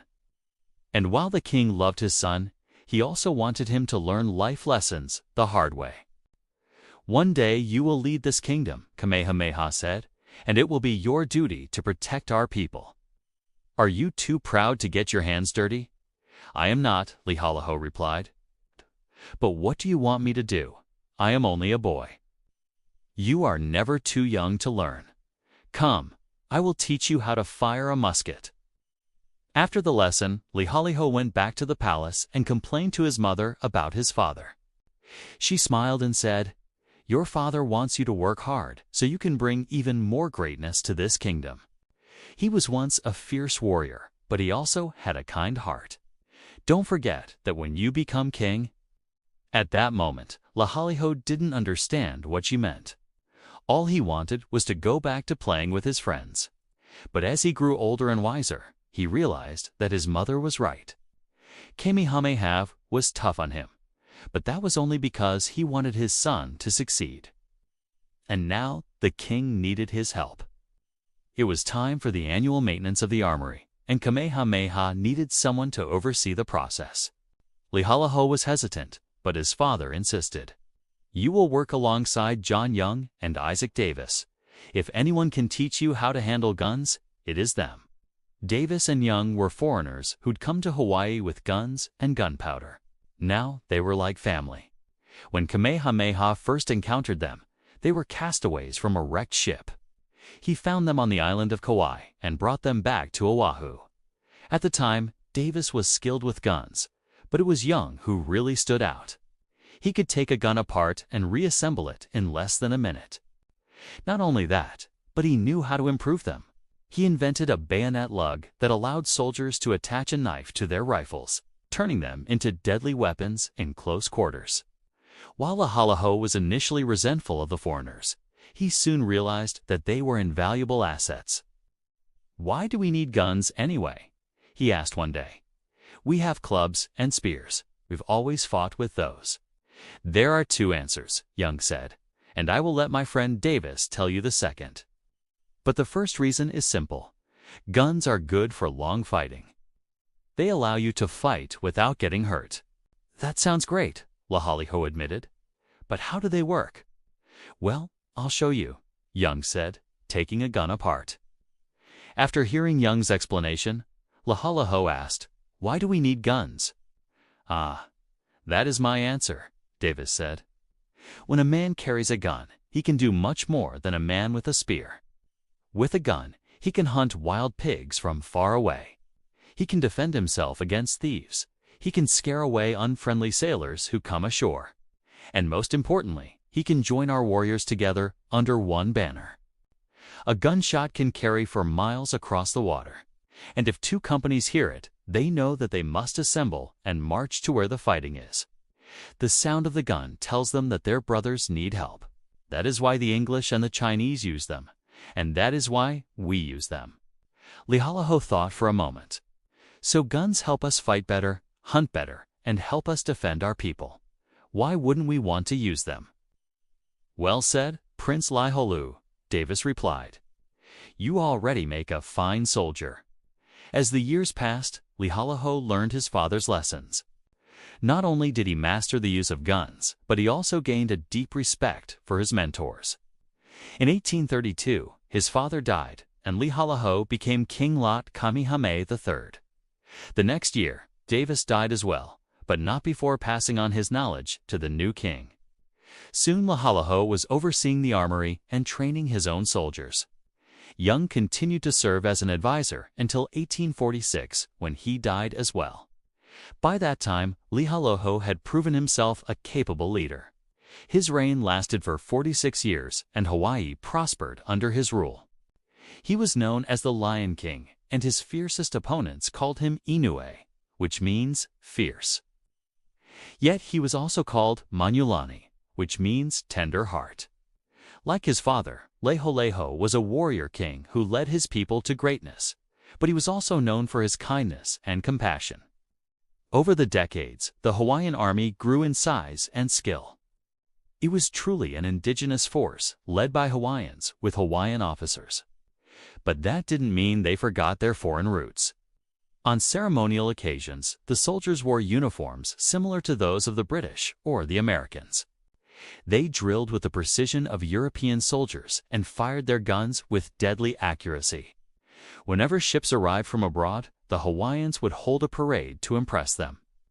When the Boston sailed into Honolulu in 1834, Captain John Palmer wrote, "The whole population seemed to be assembled on the beach to witness the parade." The troops were dressed in a dark blue uniform with white belts and caps. They marched in fine style. Several pieces of artillery were fired as we passed. The soldiers behaved well and reflected great credit on their officers. There were 3 American 6-pound cannons mounted on carriages of their own construction. They were fired with a slow match and answered our salute with a well-directed broadside. Not only did the Hawaiians have the best soldiers in the Pacific, but they also had the best weapons. Their muskets were often fanatically accurate, thanks to Young's bayonet lugs, which also doubled as excellent sights. The Hawaiians used a variety of guns, but their favorite was the Charleville. They imported them from France and used them for everything from hunting wild boars to fighting wars. The Charleville was a smooth-bore, muzzle-loading musket that fired a round ball. It was about 5 feet long and weighed around 8 pounds. The Hawaiians liked it because it was accurate, reliable, and easy to repair. They also appreciated its range and power. The Charleville could shoot. A man down at 100 yards and its ball would go through him like a hot knife through butter. In addition to their muskets, the Hawaiians also used swords and spears. They were proud warriors, and they knew how to use their weapons. When an enemy ship arrived in Hawaiian waters, the natives would meet them with a show of force. They would march onto the beach, carrying their guns and shouting war cries. Then they would challenge the foreigners to a fight. If the foreigners accepted, then there would be a battle. Swords and spears would flash in the air, and the ground would shake with the roar of muskets. Sometimes the Hawaiians would win, and sometimes they would lose. But no matter what happened, they always fought bravely and with honor. Although the Hawaiian army never went to war after unification, they participated in many battles during the first half of the 19th century. One of the most famous battles took place in 1810, when Kamehameha defeated the British ship HMS Blonde. The battle was part of the Anglo-Hawaiian War, a conflict between the Kingdom of Hawaii and the British Empire. The war began in 1804 when the British seized several Hawaiian islands. Kamehameha and his warriors fought back, eventually defeating the British. Another famous battle occurred in 1812 when Kamehameha and his warriors fought against a group of thieves. The thieves had stolen a large amount of sandalwood and were trying to escape. But Kamehameha and his men stopped them. These victories and others like them cemented the Hawaiian army's reputation as a force to be reckoned with. Its soldiers were brave and skilled, and its weapons were powerful and accurate. No one messed with the Kingdom of Hawaii because they knew that its army would not tolerate it. As the years passed, the Hawaiian army became a symbol of the kingdom's power and prosperity. Its soldiers were a mix of natives and foreigners who had learned to fight together as one people. They were loyal to their king and to their country, and they were willing to die to protect it. The Hawaiian army was a testament to the vision of Kamehameha the Great, who had brought peace and unity to the islands. It was also a reminder of the importance of preparedness, a lesson that Kamehameha had passed down to his son and to his people. Today, not much remains of the Hawaiian army, but its legacy lives on in the hearts and minds of the Hawaiian people. The story of the Hawaiian Army is a story of courage, loyalty, and sacrifice. It is a story of a people who fought to protect their homeland and their way of life. It is a story worth remembering. Thank you for watching. While some historians credit Kamehameha the Great's military successes to the introduction of Western firearms and artillery, the story of his rise to power is more nuanced than simple technological superiority. You see, the arrival of Western firearms to Hawaii might have given King Kamehameha a technological edge. But without the knowledge of how to properly maintain, store, and use them, these weapons could have just as easily been dangerous liabilities. It was in this crucial transitional period that two foreigners, Isaac Davis and John Young, became essential to Kamehameha's rise to power. Their presence in Hawaii was the result of maritime mishaps, yet their influence would shape the course of Hawaiian history. In 1790, the British merchant ship American, commanded by Thomas Metcalfe, anchored off the Hawaiian coast. At this point, Kamehameha was still striving to unite the various warring Hawaiian chieftains under his rule, and the resources available to him were limited. He needed allies and he needed firepower. One fateful day, Metcalfe decided to venture inland to visit the Hawaiian chief. However, tensions flared and escalated quickly. Words were exchanged, insults were hurled, and before anyone could blink, shots were fired. The Hawaiians, taken aback by the sudden and unexpected attack, were caught off guard. Their retaliatory efforts seemed almost primitive against the superior firepower of the fair America's guns. Within a shockingly short time frame, many lay dead or wounded, including Kamehameha himself. Despite his grievous wounds, Kamehameha managed to escape into the forest with only a handful of his warriors. As the smoke cleared and the dust settled, it became evident that the attack had been a devastating blow to Kamehameha's authority and prestige. Many of his people were dead or injured. His warriors, demoralized and shaken, retreated deep into the Kona forests, away from the coast and their enemies' ships. They regrouped there, licking their wounds and plotting their next move. Aboard the Fair America, Metcalfe found himself in a precarious position. The attack had left him severely injured, though not as badly as the Hawaiians, and the crew was low on provisions.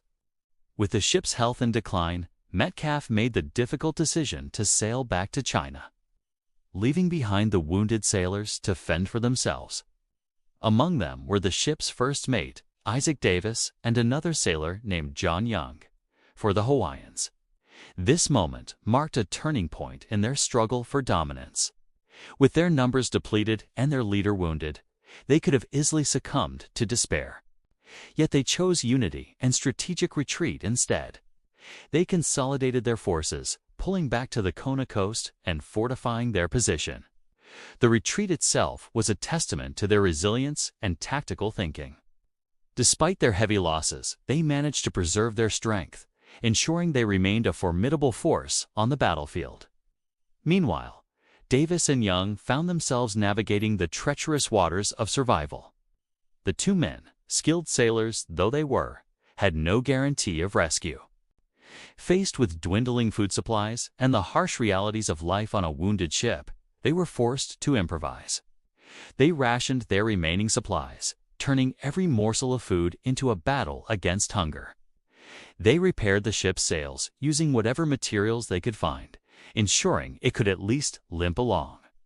Survival became their main objective, and they shared what little food they had with each other. Days turned into weeks, and hope began to dwindle. But amidst the bleakness, a glimmer of salvation appeared on the horizon.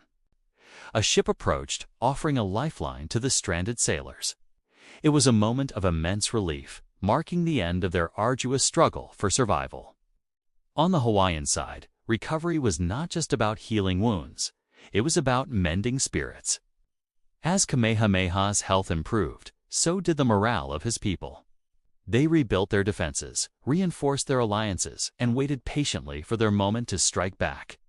The attack by the Fair American had been a shock, but it had also been an awakening. It had shown them the destructive potential of Western weapons and tactics. But it had also shown them the value of unity, strategy, and endurance. The Hawaiians, drawing upon their rich cultural heritage of storytelling and oral tradition, shared the tale of their encounter with the fair American across the islands. The story served as both a warning and an inspiration, underscoring the need for preparedness and unity in the face of adversity. In those tales, the Hawaiians passed down lessons about the power of perseverance, the importance of strategic thinking, and the strength that comes from a united community. The memory of the attack and the wisdom gained from it became an integral part of their cultural fabric. When the news reached Kamehameha that the men taken captive aboard the fair American had survived, he saw an opportunity, a chance to turn the tables and gain the upper hand. He sent a delegation led by his son Lihalaho to negotiate and bring the ship's survivors back to Hawaii. Upon their return, Davis and Young found themselves in a completely different situation than the one they had left behind. The Hawaiians, far from being demoralized, were now a force to be reckoned with. They had rebuilt their strength, their unity was solidified, and their determination to protect their homeland was at an all-time high. When Davis and Young recounted the events of their survival and the capabilities of the fair American, they were met not with fear, but with curiosity and a thirst for knowledge. The Hawaiians, always eager to learn and adapt, saw in these tales an opportunity to enhance their own strategies and defenses. Realizing that brute force alone could not ensure their safety, the Hawaiians offered Davis and Young a deal, in exchange for their freedom and a share of any profits. They wanted them to teach the Hawaiians everything they knew about the fair American and its weapons. It was an offer that benefited both parties. The Hawaiians gained access to invaluable knowledge about Western weapons and tactics, while Davis and Young secured their freedom and a place within Hawaiian society. Under their guidance, the Hawaiians transformed from a society that feared the power of Western ships into one that sought to understand and harness it. They delved into the intricacies of navigation, learning how to read the stars and predict weather patterns, skills that would later help them explore and settle distant lands. They studied shipbuilding, understanding the construction and maintenance of a vessel that once symbolized their oppression. And they mastered weaponry, turning the very tools that had been used against them into instruments of their own defense and dominance. As the Hawaiians absorbed this new knowledge, they began to see the bigger picture.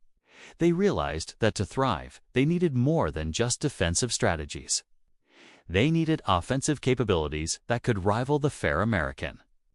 This marked a significant shift in their mindset, a transition from a culture that had traditionally relied on rudimentary weapons like spears and clubs to one that was embracing advanced naval warfare and gunnery. This transformation did not happen overnight. It was a gradual process that demanded patience, dedication, and a willingness to embrace change. The Hawaiians, known for their adaptability and eagerness to learn, were up to the task. They listened intently to Davis and Young, asking questions, observing closely, and practicing diligently.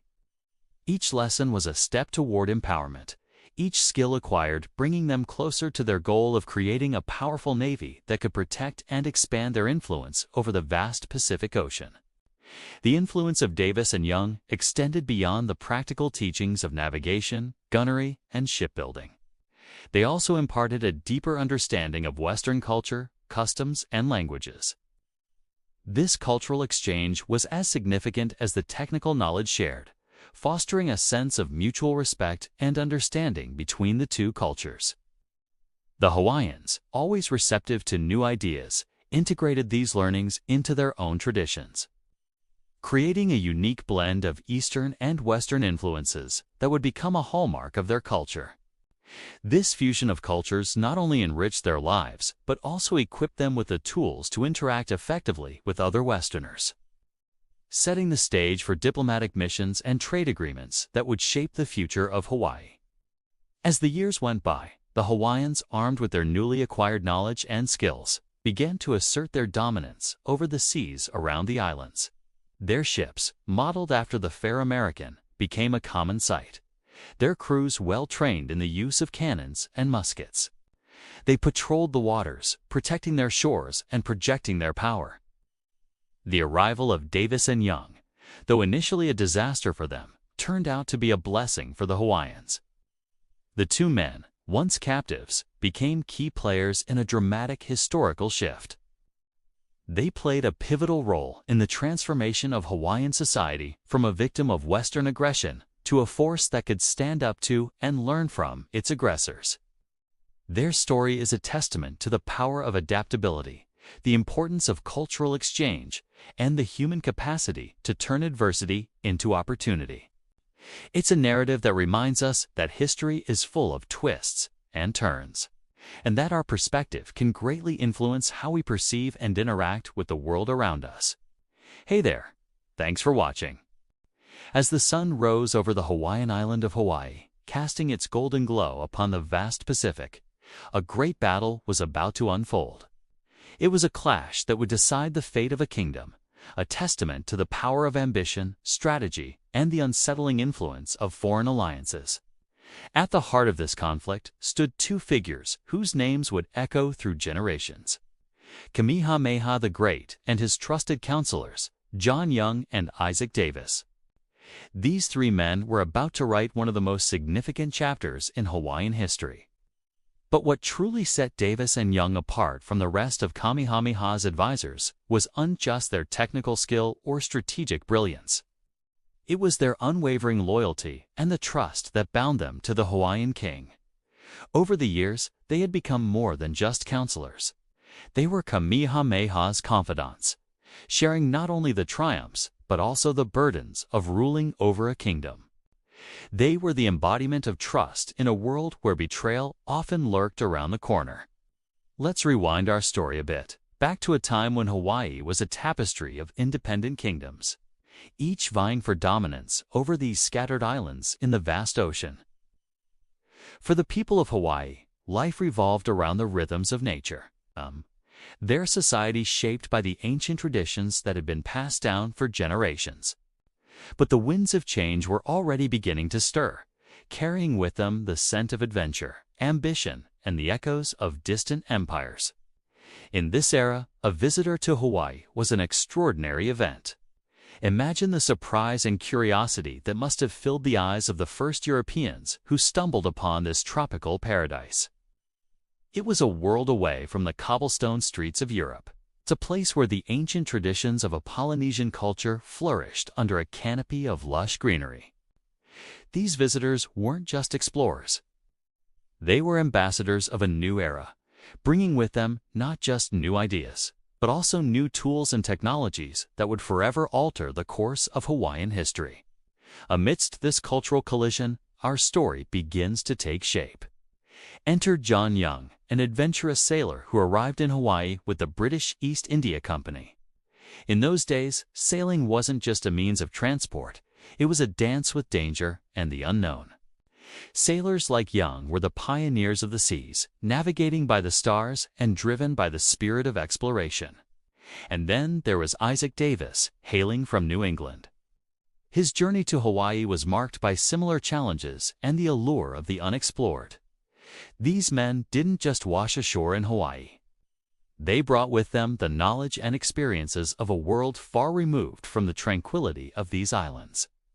As fate would have it, their paths, along with that of another important figure, George Vancouver, would soon converge, not just by chance, but by the design of destiny.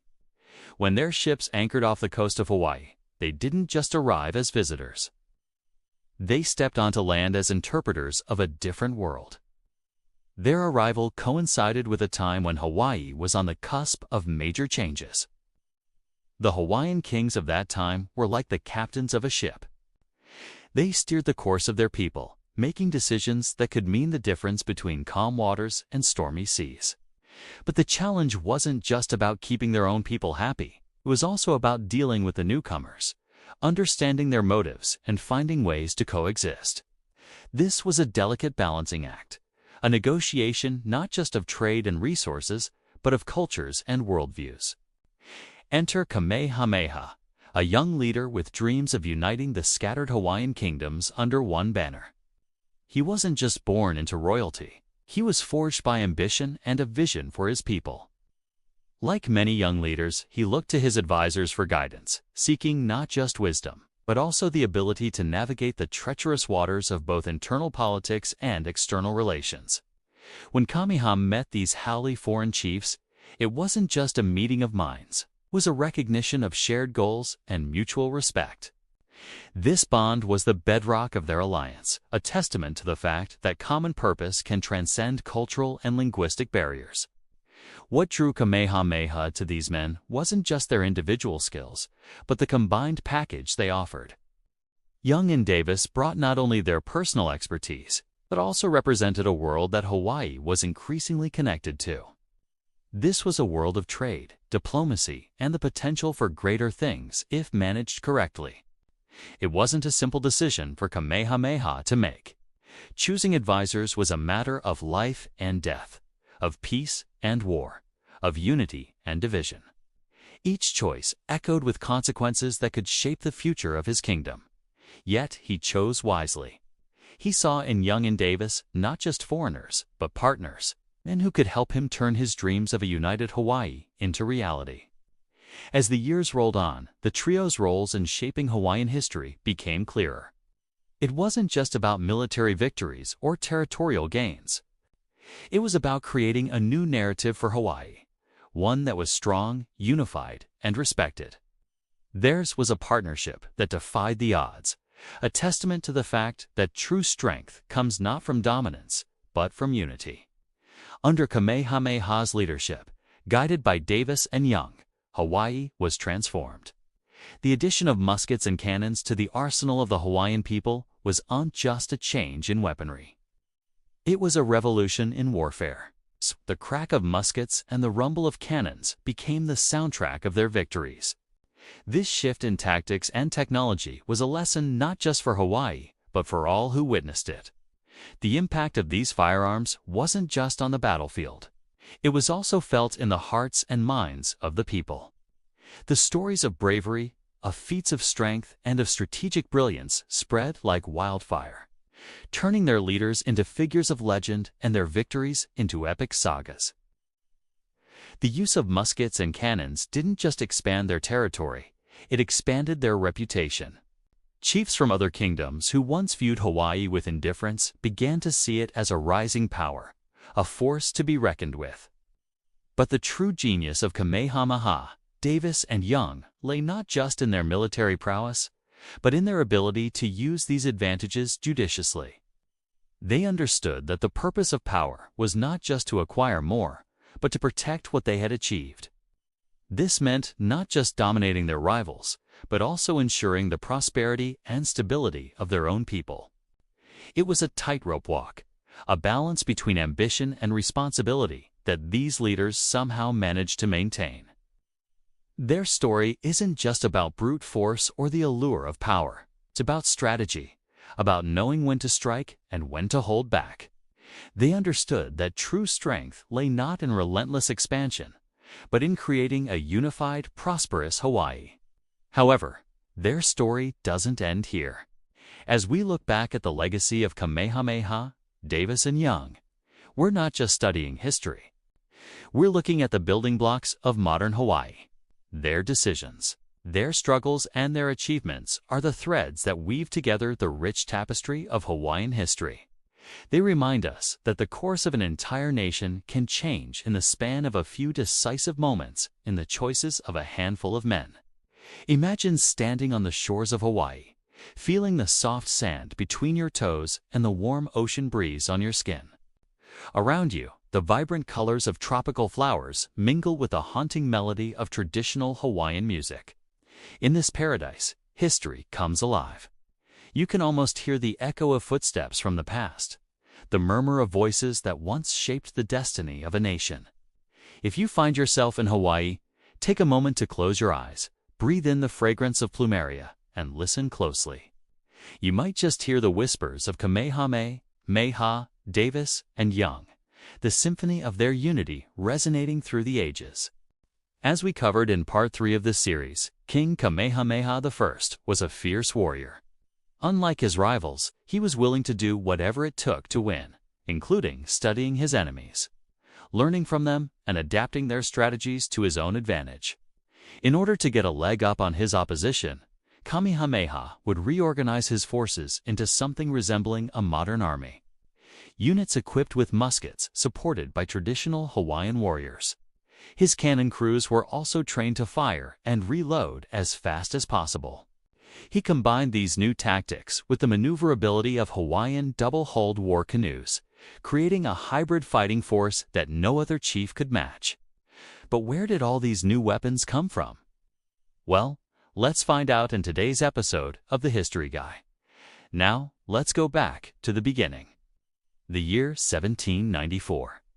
By this time, Kamehameha had united much of the Hawaiian Islands under his rule. But civil disorder and rebellions still flared up among the conquered chiefs and commoners who resented his domination.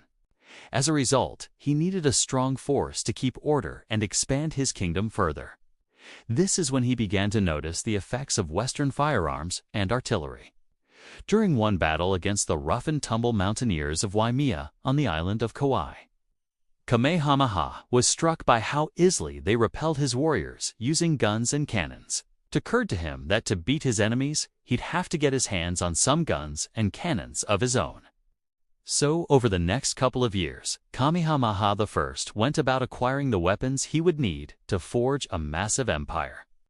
Between 1794 and 1795, he managed to acquire dozens of bronze flats from British traders, several swivel guns and small swivel guns, and small cannons perfect for mounting on war canoes, and 2 large swivel chips cannons, who were impressed with his discipline and authority. In addition to these firearms, Kamehameha also acquired barrels of gunpowder, flints and lead shot, enough to equip a sizable musket corps. These weapons were a huge boon to the Hawaiian king and represented a significant shift in power dynamics in the region.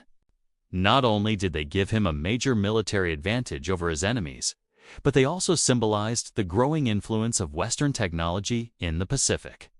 Upon receiving this stockpile of guns and ammunition, Kamehameha appointed 2 of his most trusted advisors, John Young and Isaac Davis, to oversee their storage, maintenance, and training of his warriors in their use.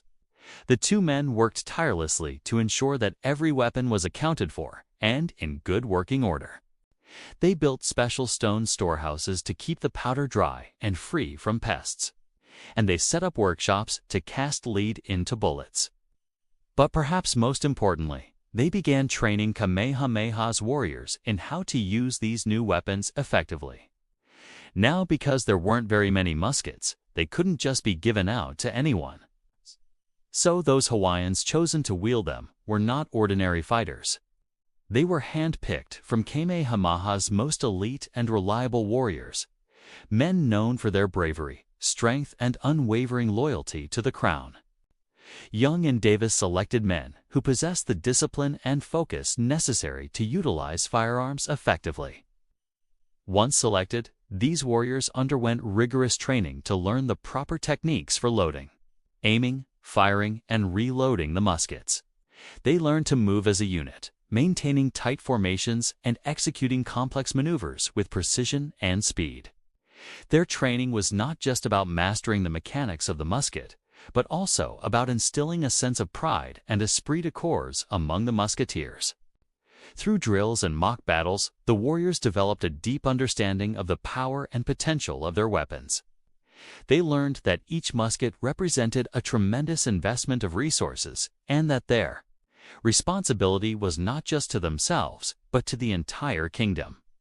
The training regimen was exhausting and demanding, pushing the warriors to their physical and mental limits.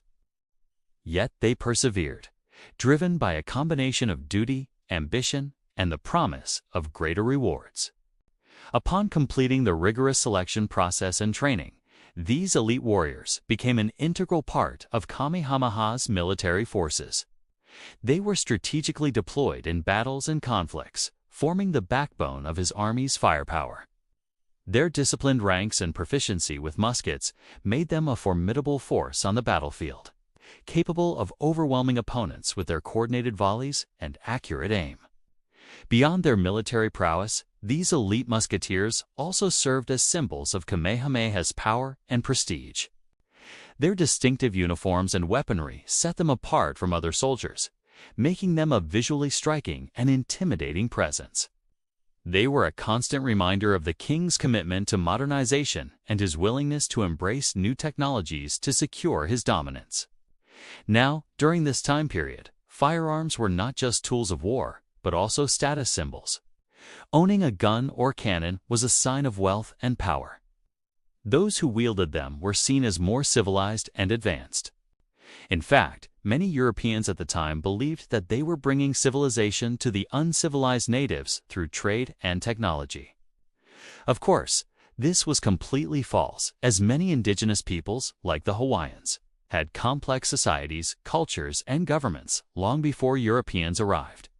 But this belief in European superiority was widespread at the time. For Kamehameha, using these weapons and symbols to his advantage was a matter of necessity. His goal was to unite and rule all of the Hawaiian Islands, and to do that, he needed to project power and authority. By acquiring guns and cannons and training his warriors in their use, he was able to intimidate his enemies and secure alliances with those who might benefit from his protection. It was a strategic move to gain the upper hand in a rapidly changing world. Now the acquisition of these weapons wasn't a one-time event. Kamehameha understood the importance of maintaining and even expanding his military capabilities.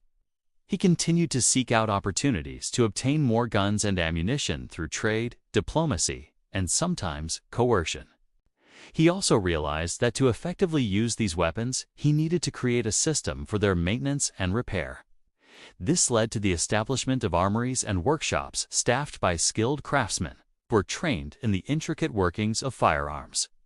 Another important aspect of Kamehameha's strategy was the recruitment and training of personnel to operate and maintain his growing arsenal. He sought out individuals with the necessary skills and knowledge to handle these sophisticated weapons and ensure that they were used effectively in battle. These people were not just soldiers, but specialists in their own right, responsible for keeping the guns and cannons in top condition. As Kamehameha's kingdom grew and his military forces expanded, so did his need for ammunition. He recognized that the acquisition of firearms was only the first step, and that a steady supply of ammunition was essential for their effective use.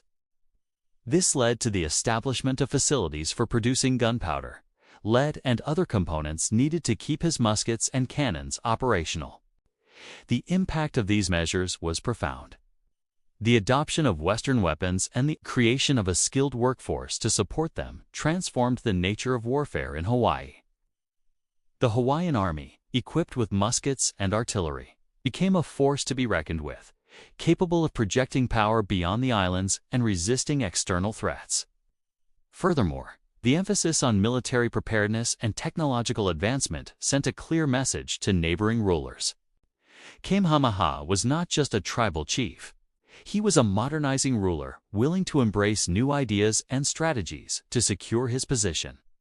By the end of the 18th century, Kamehameha the Great had established a powerful and well-equipped military force that played a pivotal role in his rise to power. The acquisition of Western weapons, the training of elite musketeers, and the creation of support infrastructure for their maintenance and production of ammunition were crucial factors in his success. This transformation of the Hawaiian military not only secured his dominance over the islands, but also positioned him to become the first king of a unified and modernized Hawaii.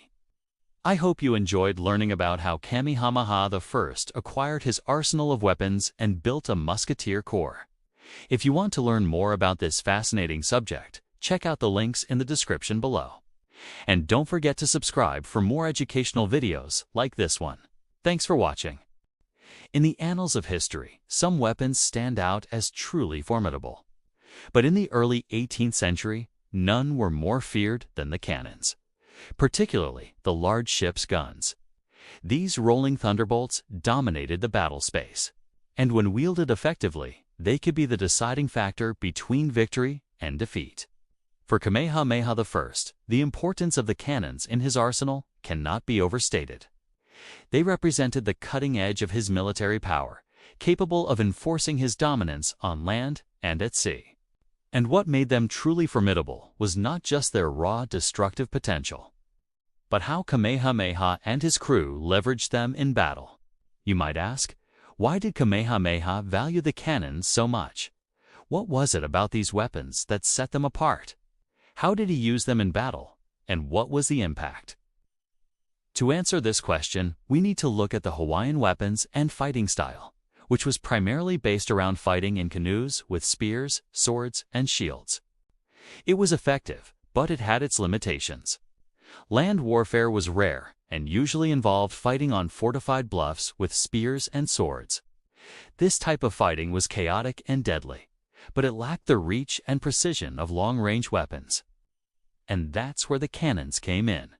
When mounted on the decks of double-hulled canoes or placed on fortified bluffs, they could dominate harbors and beachheads, giving Kamehameha's warriors a huge advantage in any engagement.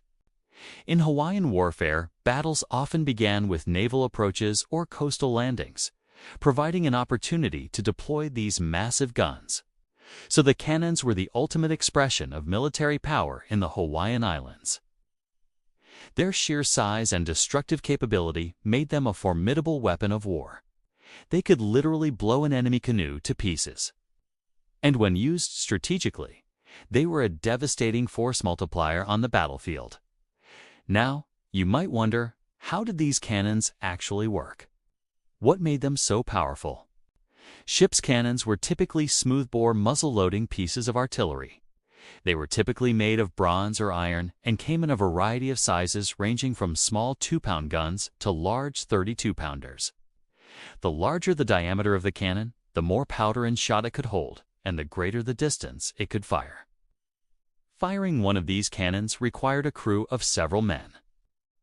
One man would load the gun by ramming the charge of powder and ball down the barrel. Another would ignite the charge with a red-hot musket ball dropped through the touch hole. As the cannon fired, the crew would jump back to avoid the blast and the recoil.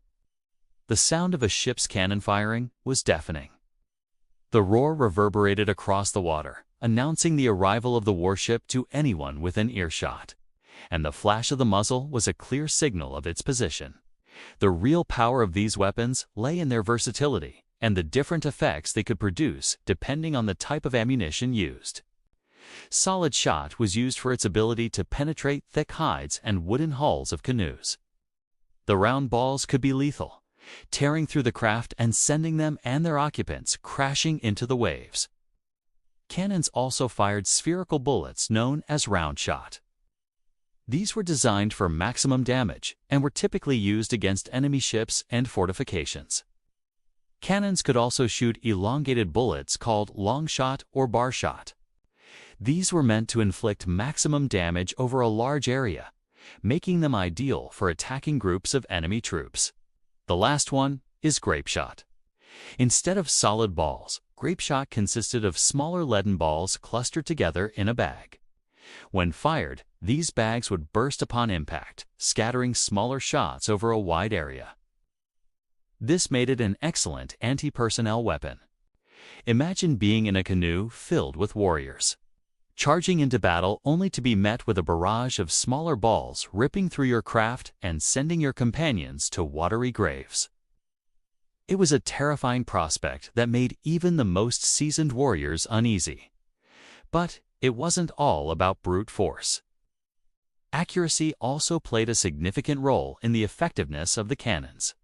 While they were primarily used for their aerodynamic capabilities, skilled gunners could actually hit targets at a considerable distance if given enough time to aim and fire. You see, the key to mastering this weapon was understanding how to use it. And that's where John Young came in. He was an Englishman who served under British Navy Captain James Cook during his second voyage to the Pacific. Young learned the art of navigation and seamanship from the experienced sailors on board, and after Cook's death, he stayed in Hawaii. There he became an advisor to Kamehameha, teaching him the intricacies of these weapons. Young drilled Hawaiian crews in the art of naval gunnery, teaching them to swab the barrel between shots to avoid accidental ignition.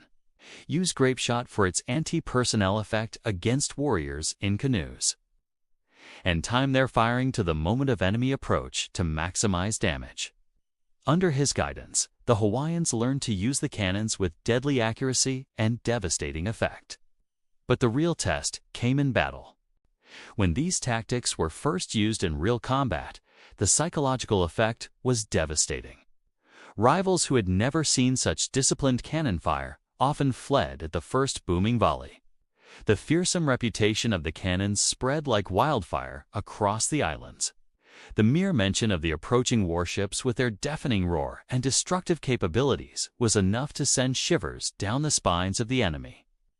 No longer were they just pieces of metal and gunpowder. They had become instruments of terror, symbols of Kamehameha's power, and they were about to play a pivotal role in shaping the destiny of the Hawaiian Islands. Despite their power, the cannons had a weakness. You see, powder and shot were finite resources and without resupply from visiting ships. Even Kamehameha's powerful arsenal could be reduced to useless iron. This was a problem that plagued all firearm warfare in the islands. The solution was to ration strictly. Muskets were not to be fired except in drills or battle. Powder kegs were counted and stored in guarded dry caves. Lead was collected from damaged bullets and recast. This attention to supply would prove decisive in the campaigns to come. As his rivals often exhausted their powder too quickly in early volleys, leaving them vulnerable to counterattack. Now let's talk about the fleet, because it was impressive. You see, by 1795, Kamehameha's fleet was unlike anything the islands had seen before. His navy consisted of hundreds of double-hulled canoes, some carrying up to 40 warriors each, used to transport warriors and supplies. A few captured or purchased Western-style ships equipped with cannons. Some war canoes were fitted with swivel guns for hit-and-run tactics at sea. Overall, it was a diverse and formidable fleet that allowed him to control the waters around the islands. It's important to remember, though, that while the cannons were undoubtedly powerful, they were just one part of a larger military strategy. And it was this strategy, coupled with strong alliances, a well-trained army, and clever tactics that allowed Kamehameha to dominate his rivals and unite the Hawaiian Islands under his rule. The story of Kamehameha the Great is one of ambition, unity, and military brilliance. At the heart of his rise to power were the cannons, those mighty instruments of war that roared with the fury of the sea and shook the very foundations of his rivals' defenses. But it wasn't just about brute force. It was about strategy, tactics, and an unwavering will to succeed. The legacy of the cannons lives on in the history of the Hawaiian Islands, a testament to the power of preparedness, strategy, and the human will to conquer. If you want to learn more about Kamehameha and how he rose to power, click the video on screen now. And if you enjoyed this video and want to support us in making more content like this, please subscribe and comment below with any suggestions you have. We look forward to seeing you in the next one. With his musketeers drilled, his cannons ready, and his navy prepared, Kamehameha now turned his gaze toward the final and most ambitious stage of his campaign, the conquest of Oahu and Maui and the unification of the Hawaiian Islands under his rule. The guns of King Kamehameha were ready to speak, and when they did, they would change the course of Hawaiian history forever. Our last video ended with Kamehameha taking control of the big island of Hawaii. But two major islands still remained unconquered, Maui and Oahu. As we said in our last video, each of these islands was ruled by a warlord known as an alii. And while Kamehameha had secured the submission of some of these alii ki, there were two particularly powerful rulers that he had yet to subdue: Kaili, two of Maui, and Kalaniupu of Oahu. The task before him was daunting. These rulers were formidable opponents, commanding strong armies and fiercely independent. But Kamehameha was undeterred. He knew that with the backing of his new allies and armed with the lessons learned in previous battles, he could prevail. The odds were stacked against him, but Kamehameha was ready to take the risk. With his kingdom on the brink of expansion, he set his sights on Maui, the second largest island in the archipelago. Kamehameha's decision to focus on Maui first was a calculated move. Controlling Maui would provide him with a strategic foothold to launch a final assault on Oahu, the political and economic heart of the islands. Additionally, Maui was a prosperous agricultural region, and its submission would bolster his resources and strengthen his position.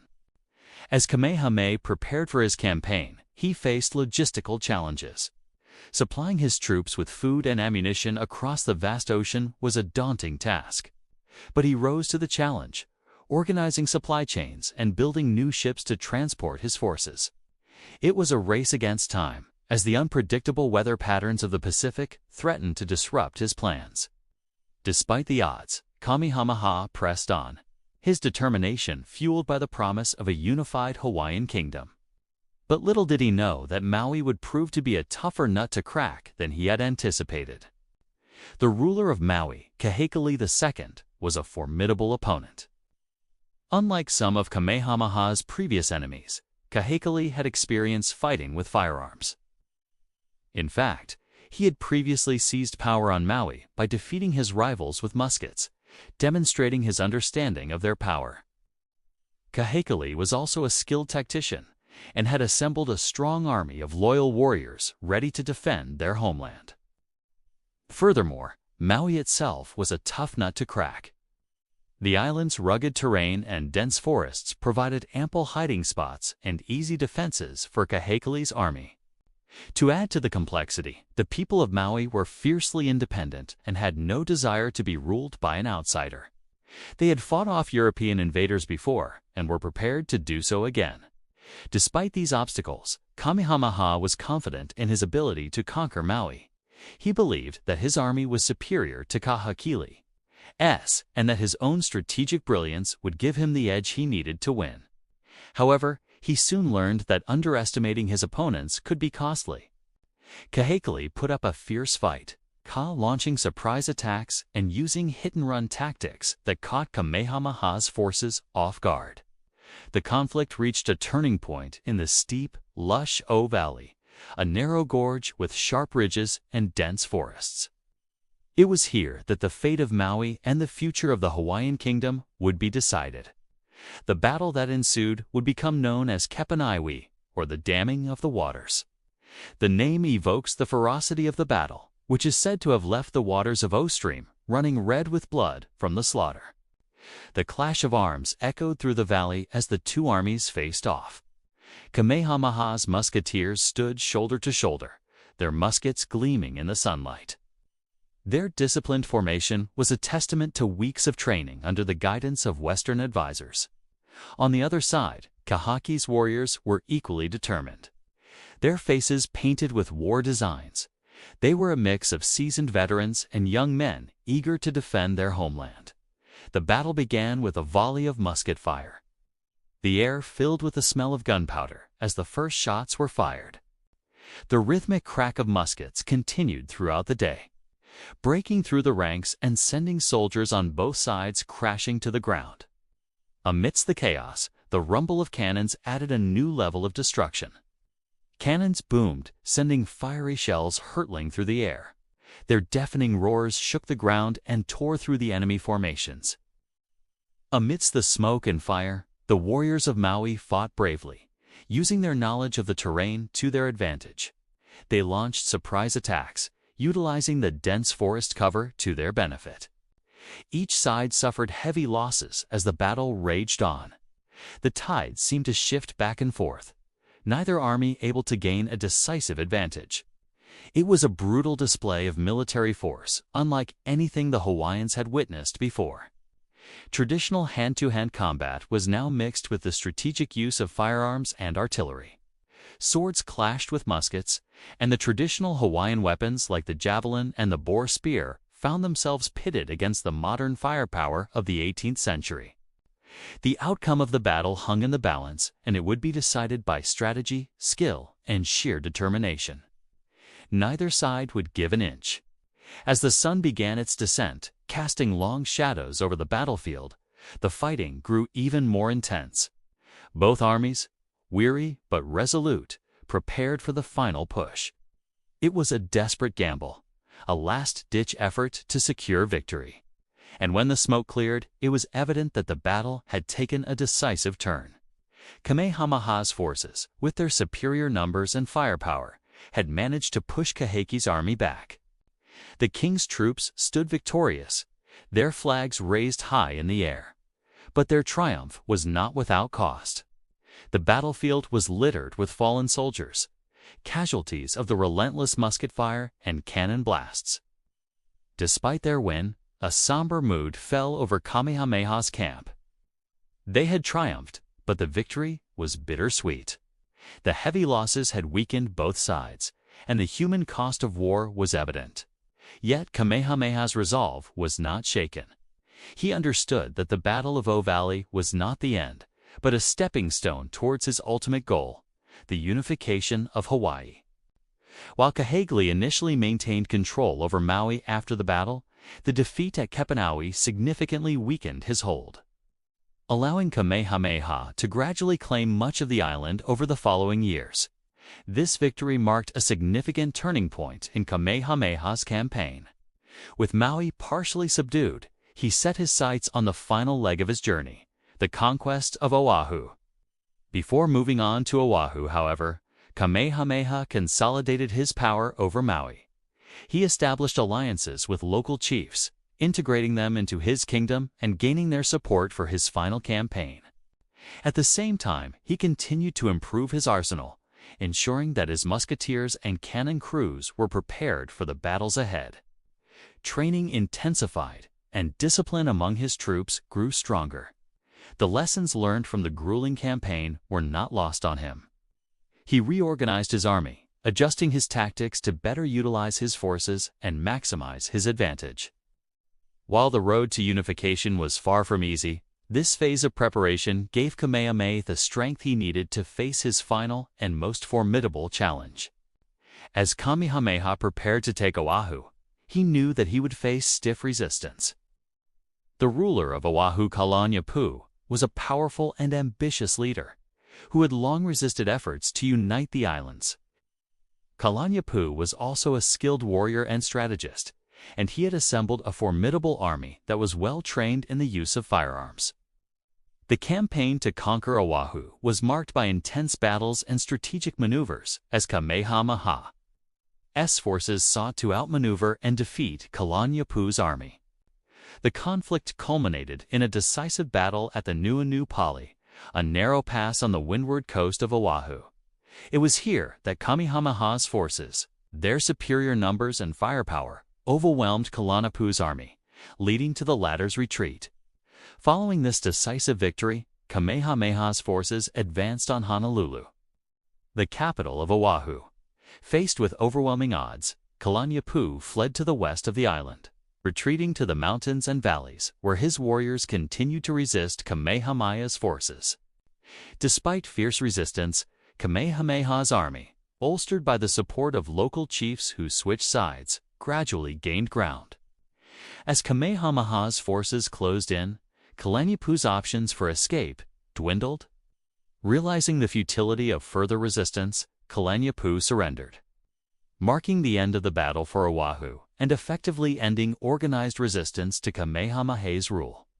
With Oahu now under his control, Kamehameha the Great had successfully conquered all the major islands of the Hawaiian archipelago. He had fulfilled his destiny and established a united Hawaiian kingdom. His reign marked a new chapter in Hawaiian history, characterized by political stability, territorial expansion, and cultural preservation. Hey guys, thanks for watching. If you liked this video, please subscribe and leave a comment below to let me know what you thought. If you want to support us even further, consider becoming a patron where you can watch episodes early, suggest topics, and more. See you next time. The last Hawaiian island holding out against Kamehameha, the great stream of unification, is Oahu. Its chief, Kalaniʻa has prepared a strong defense, and he believes his natural fortifications will keep his island independent. But Kamehameha has assembled a large fleet with a mix of traditional Hawaiian war canoes and Western-style ships, many of which are equipped with cannons. It is an impressive display of force that also includes thousands of warriors, many of whom have never fought together before. Can Kamehameha and his diverse army prevail in such a rough and rugged landscape? Or will Olonuipuala's knowledge of the terrain allow him to win another victory for the natives? You're about to find out. Part 2 of our series, The Hawaiian Adventure. Part 2, The Last Stand. Oahu was the last major obstacle in Kamehameha's drive to unify the Hawaiian Islands. Its chief Kalaniʻa was determined to resist. Unlike his father, who had fallen in battle against Kamehameha, Kalaniʻa knew the terrain of Oahu like the back of his hand. He'd chosen his battleground carefully. As Kamehameha's fleet approached the south shore of Oahu, it was a sight to behold. But Kalaniʻa saw not a spectacle, but a threat. Among the fleet were 30 double-hulled war canoes filled with warriors and several large ships bristling with cannons. Kalaniʻa knew he couldn't match that firepower, so his strategy was simple: lure them into the mountains. Oahu's interior was a labyrinth of valleys and ridges, a place where the Hawaiians had fought many battles. The main valley, Nuʻuanu, was his stronghold. Kamehameha landed his troops near the town of Honolulu. Though the beaches were open, the going would get tough once his men hit the forest trails. It was hot, humid, and nearly impenetrable. But the Hawaiians had planned for this. They'd brought supplies, and they knew how to live off the land. When they reached the top of the ridge overlooking the plain, they found their enemies waiting for them. Kalaniʻa's warriors were fierce. They attacked in waves, shouting battle cries and wielding weapons made of wood and stone. The Hawaiians held their ground, though. Their guns barked, and the air filled with the scent of gunpowder and the screams of the dying. Soon, the attackers were in full flight. Some ran away, others fell victim to friendly fire. The Hawaiians had won a small victory, but it was just a taste of what was to come. That night, the Hawaiians feasted on the bodies of their enemies. It was a grim reminder of what they were up against. They knew that if they didn't win this battle, they would be next. Now, though, the Hawaiians were tired and demoralized. They needed time to regroup and plan their next move. But Kalaniʻa wasn't going to give them that time. He launched a surprise attack at dawn, catching the Hawaiians off guard. For a moment, it looked like the tide was turning. The Hawaiians were driven back down the mountain. But then something unexpected happened. The Hawaiians regrouped and counterattacked. This was not part of the plan. The Hawaiians weren't supposed to win this battle, but something had changed. The Hawaiians fought with the desperation of men who had nothing left to lose. They fought for their families, their homes, and their very survival. And in the end, it was that fighting spirit that won the day. The Hawaiians drove the Olonuipuala's forces back to their base in the hills. From there, they launched a series of hit-and-run attacks, harassing the Hawaiians and preventing them from regrouping. The Hawaiians were outnumbered and outgunned, but they were not outmaneuvered. They used the terrain to their advantage, hiding in the tall grass and striking when their enemies least expected it. They fought bravely, but it was a losing battle. Finally, Kalaniʻa realized that he couldn't win. He had two choices now: either surrender or die. He chose surrender. It was a bitter pill to swallow, but it was the right decision.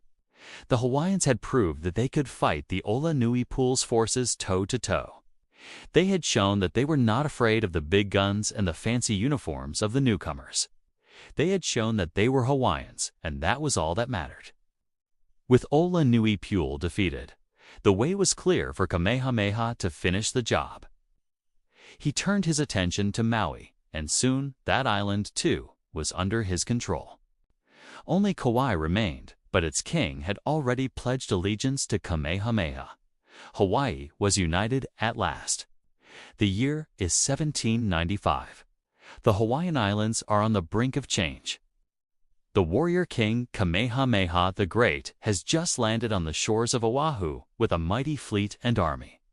The last Hawaiian island to fall for his unification efforts, Oahu stands defiant under the rule of Kalaniʻōpuʻu, son of the late king Kalananui. The tranquility of the Hawaiian Islands is about to be shattered. The approach of Kamehameha's fleet is heralded by the rumble of cannons, sending a shiver of anticipation and fear across the islands. The warriors of Oahu are preparing for battle, ready to defend their homeland against the advancing forces. Amidst the looming conflict, the people of Hawaii are caught in the throes of destiny. The prospect of unification under Kamehameha's rule weighs heavily on their minds. Will this new chapter usher in prosperity and stability for the islands? Or will it spell the end of their cherished way of life? The fate of Hawaii hangs in the balance, poised between tradition and the winds of change. The landing of Kamehameha's forces on Oahu marks a pivotal moment in Hawaiian history. With the arrival of thousands of warriors and the imposing display of naval power, the balance of power in the region is irrevocably shifted. This event sets in motion a chain of events that will determine the fate of the Hawaiian Islands and its people forever. As Kamehameha's troops seize strategic positions along the coast, the indigenous warriors of Oahu regroup and strategize their defense. Led by the valiant Kalaniʻōpuʻu, they prepare to wage a relentless guerrilla war against the invaders. With their intimate knowledge of the treacherous terrain, they transform the dense jungles and rugged cliffs into their battleground. The Hawaiians fight with the ferocity of those defending their ancestral lands, making every inch of Oahu a contested zone. In the face of adversity, the native Hawaiians display remarkable resilience and courage. Despite being outnumbered and outgunned, they stand firm, determined to protect their homeland from foreign domination. Their fighting spirit becomes a beacon of hope in the darkest hours, inspiring awe and admiration from both allies and enemies. But amidst the chaos and bloodshed, the seeds of unity are sown. As the conflict rages on, unexpected alliances emerge, forging bonds between warriors from different backgrounds who share a common goal. Former rivals set aside their differences, uniting under the banner of freedom and independence. The spirit of aloha and the desire for self-determination transcend cultural boundaries, creating a sense of unity that resonates far beyond the battlefield. Yet even in the darkest moments, glimmers of hope appear on the horizon. Acts of kindness and compassion, reminiscent of the true spirit of aloha, offer a respite from the violence and serve as a reminder of the humanity that binds all people together. These moments of grace underscore the universal values of love, empathy, and understanding, offering a path towards healing and reconciliation. The conflict rages across Oahu, leaving an indelible mark on the landscape and the hearts of its people. Battles are fought and lives are lost, leaving a legacy of sacrifice and bravery that will be remembered for generations. Yet amidst the turmoil, the spirit of aloha endures, serving as a guiding light in the midst of darkness. In the aftermath of the conflict, Oahu emerges wounded but unbroken, its spirit resilient in the face of adversity. The scars of war serve as a reminder of the cost of freedom, while the unity forged during the darkest hours lays the foundation for a new chapter in Hawaiian history. As the sun sets over the Pacific Ocean, casting long shadows over Oahu, the people of Hawaii stand at a crossroads. The echoes of battle still resonate in their hearts, but they are ready to turn the page and embrace the uncertain future that lies ahead. With the dust settling on the battlefields, they must confront the challenges of rebuilding their lives and their communities. The task before them is daunting, but they are undeterred. They draw strength from their shared heritage, their indomitable spirit, and the unwavering support of those who have stood by their side through the darkest days. Together, they begin the arduous process of healing and reconciliation. As the sun rises over a new day in Hawaii, the people of Oahu step forward with hope in their hearts and determination in their eyes. They carry with them the lessons learned from the past, cherishing the memories of those who have fallen while embracing the unity that has been forged in the fires of adversity. The spirit of aloha guides their every step as they strive to create a brighter future for themselves and generations to come. Thank you for joining us on this journey through time. We hope you've enjoyed this glimpse into the past. If you want to learn more about fascinating historical events, don't forget to subscribe for more updates.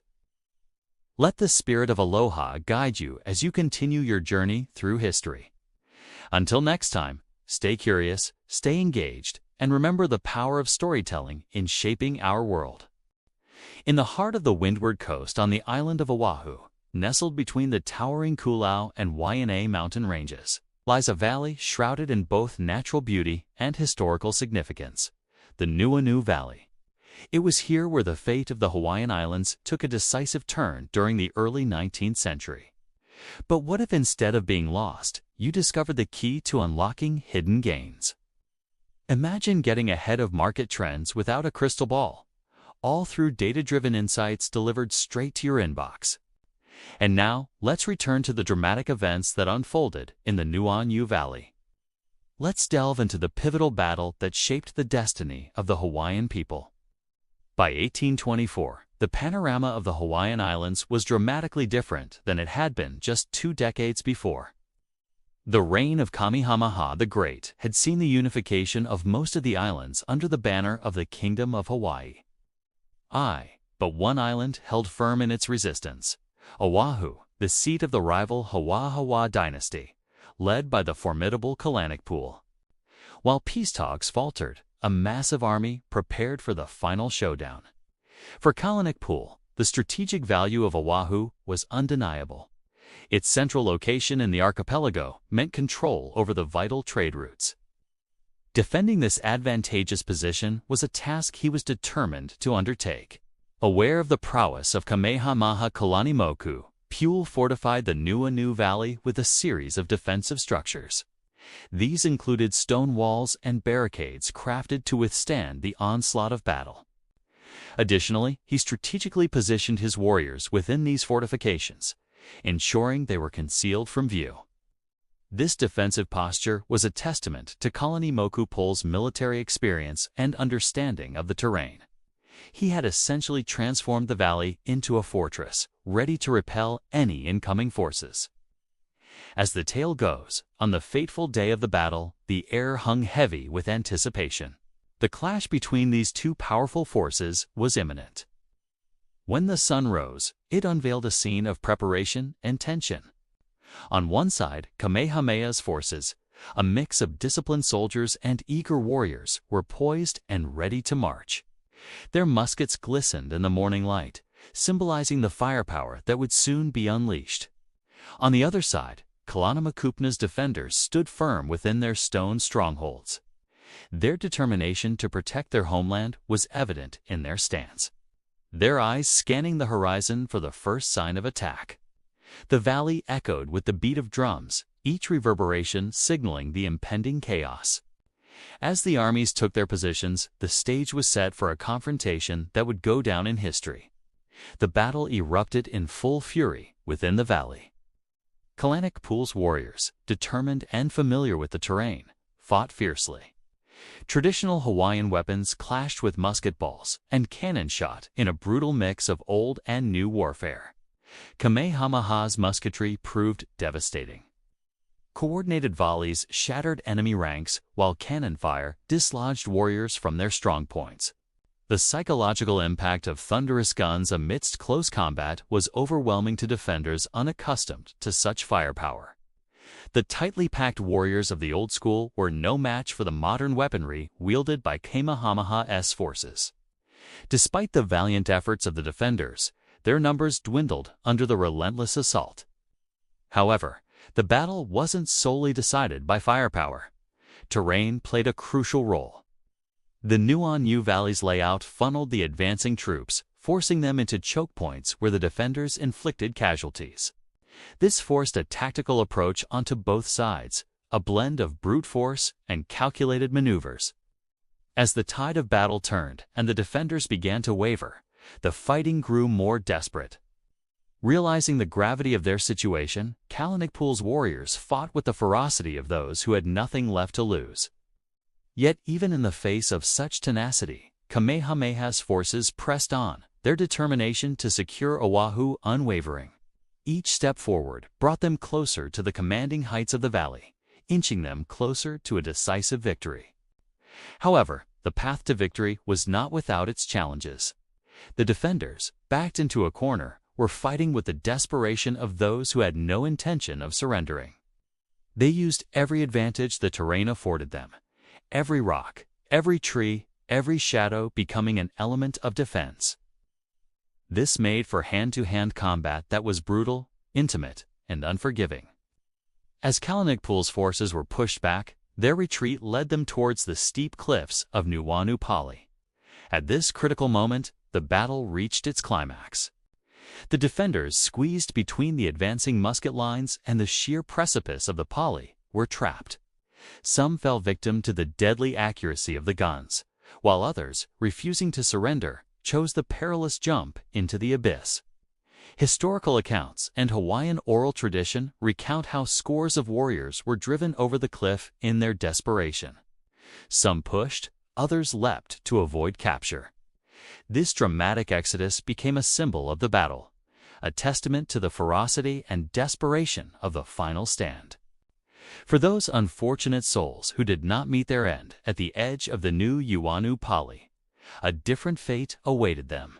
Many were taken captive, their future uncertain as they looked to their captors. The aftermath of the battle saw a somber silence descend upon the valley. The dust had settled, leaving behind a landscape littered with the remnants of war.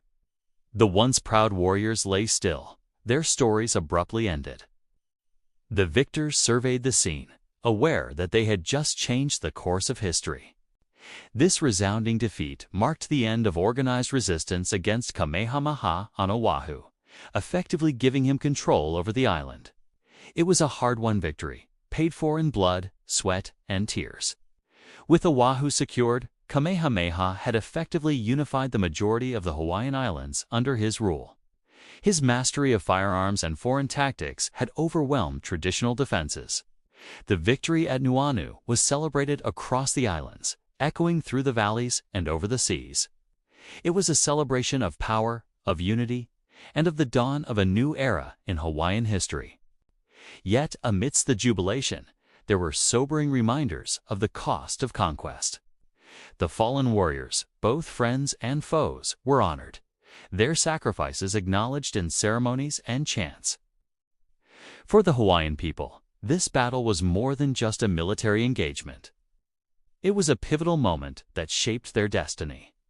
The echoes of the Battle of Nuʻuanu continue to resonate today, serving as a reminder of the complexities of their history and the indomitable spirit of their ancestors. However, Kamehameha's vision encompassed more than just military conquests. He understood the importance of strategy, of knowing when to fight and when to negotiate. This aspect of his rule is often overshadowed by his military prowess, but is equally important in understanding his legacy. While military force was a tool in his arsenal, Kamehameha knew when to wield it and when to sheath it.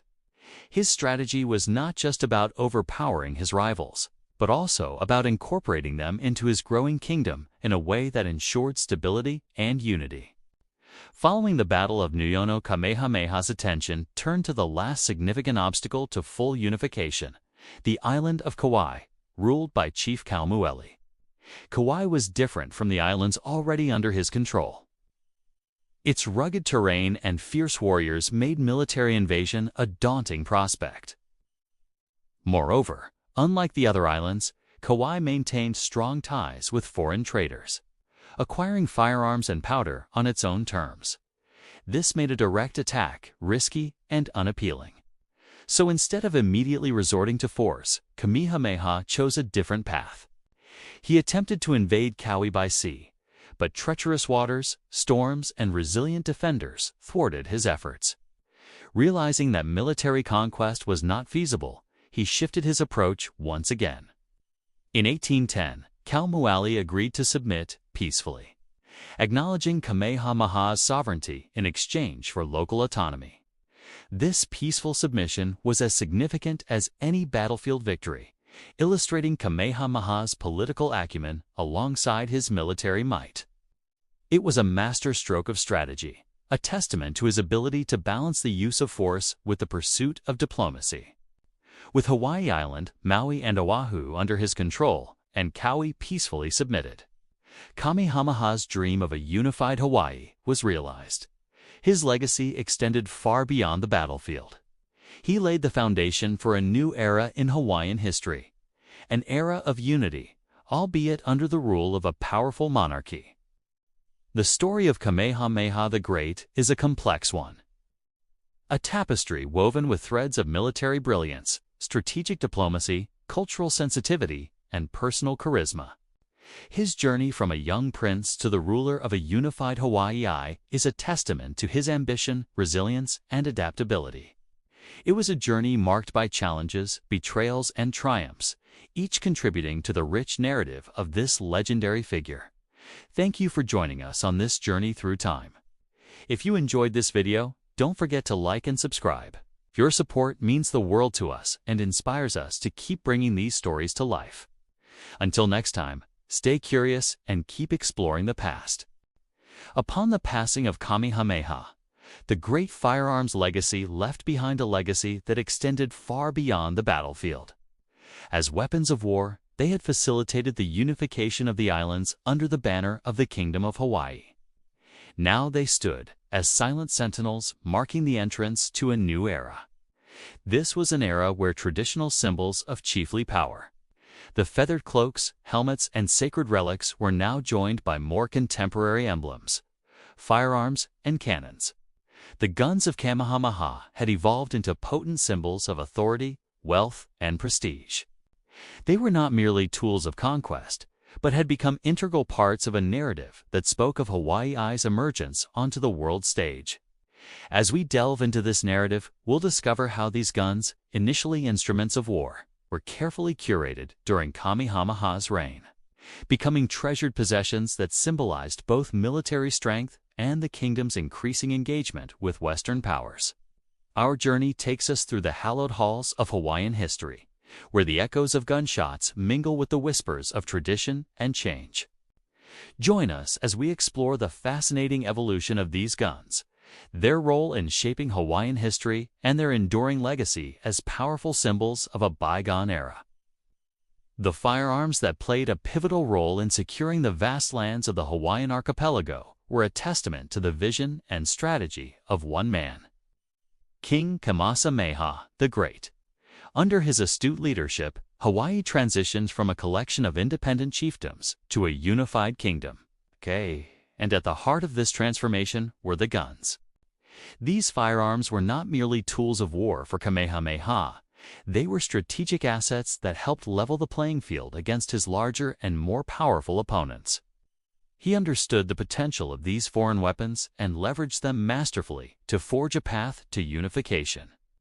Amongst these guns, some stood out not only for their role in battles, but also for their symbolic significance. The 6-pounder bronze cannon, a gift from George Vancouver, became a powerful emblem of Kamehameha's authority. Its booming salute echoed across the islands, announcing the rise of a new era in Hawaiian history.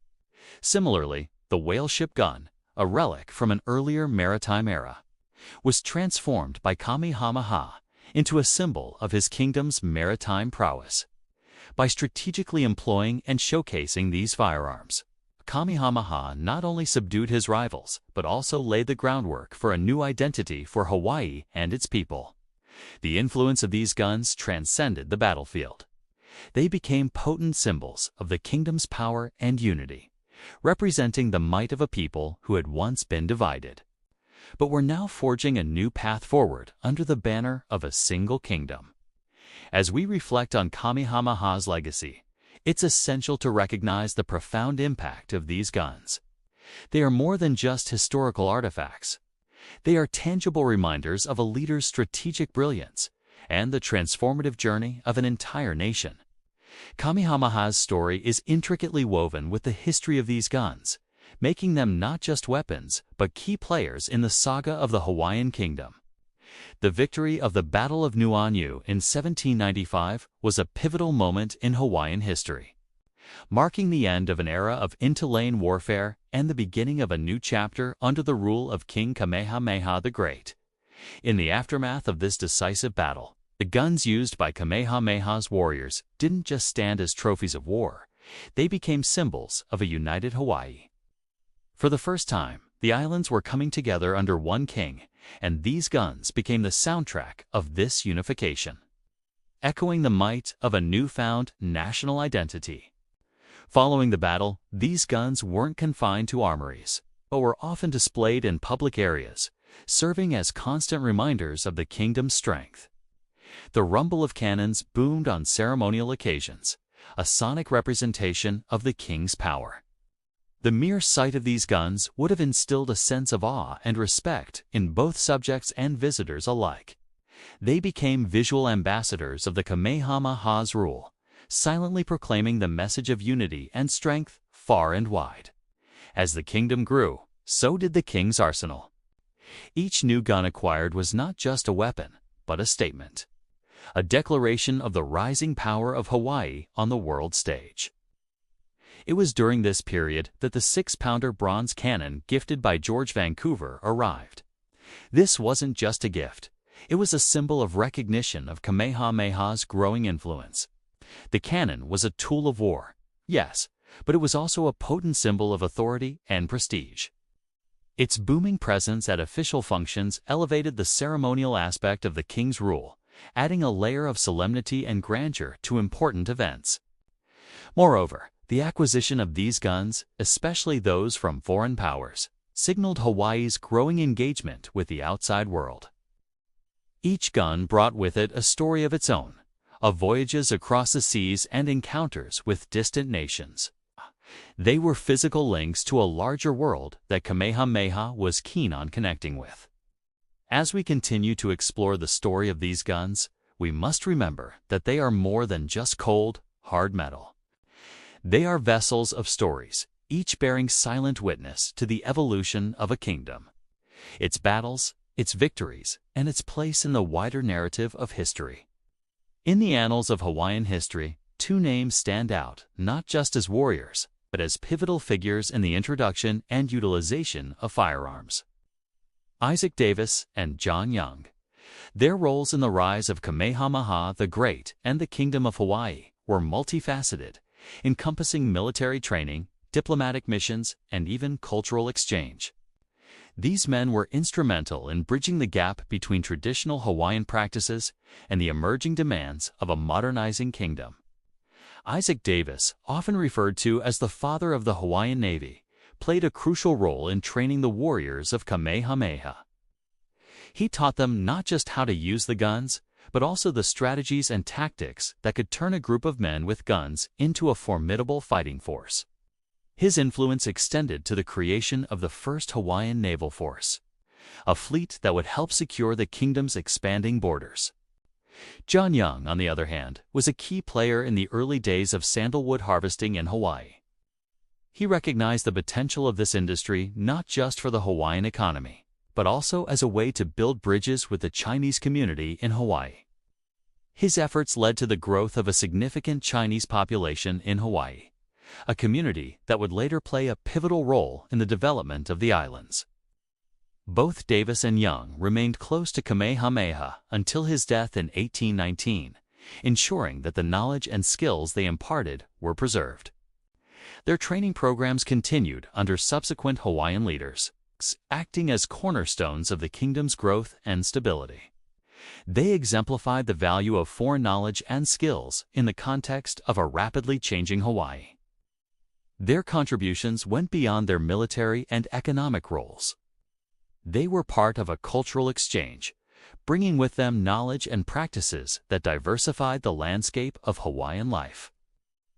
From the introduction of new crops to the sharing of different languages, they were agents of change who helped shape the cultural mosaic of Hawaii. Their legacies are a testament to the importance of adaptability and the value of foreign learning in a world that was increasingly interconnected. the death of Kamehameha the Great in 1819 marked the end of an era in Hawaiian history.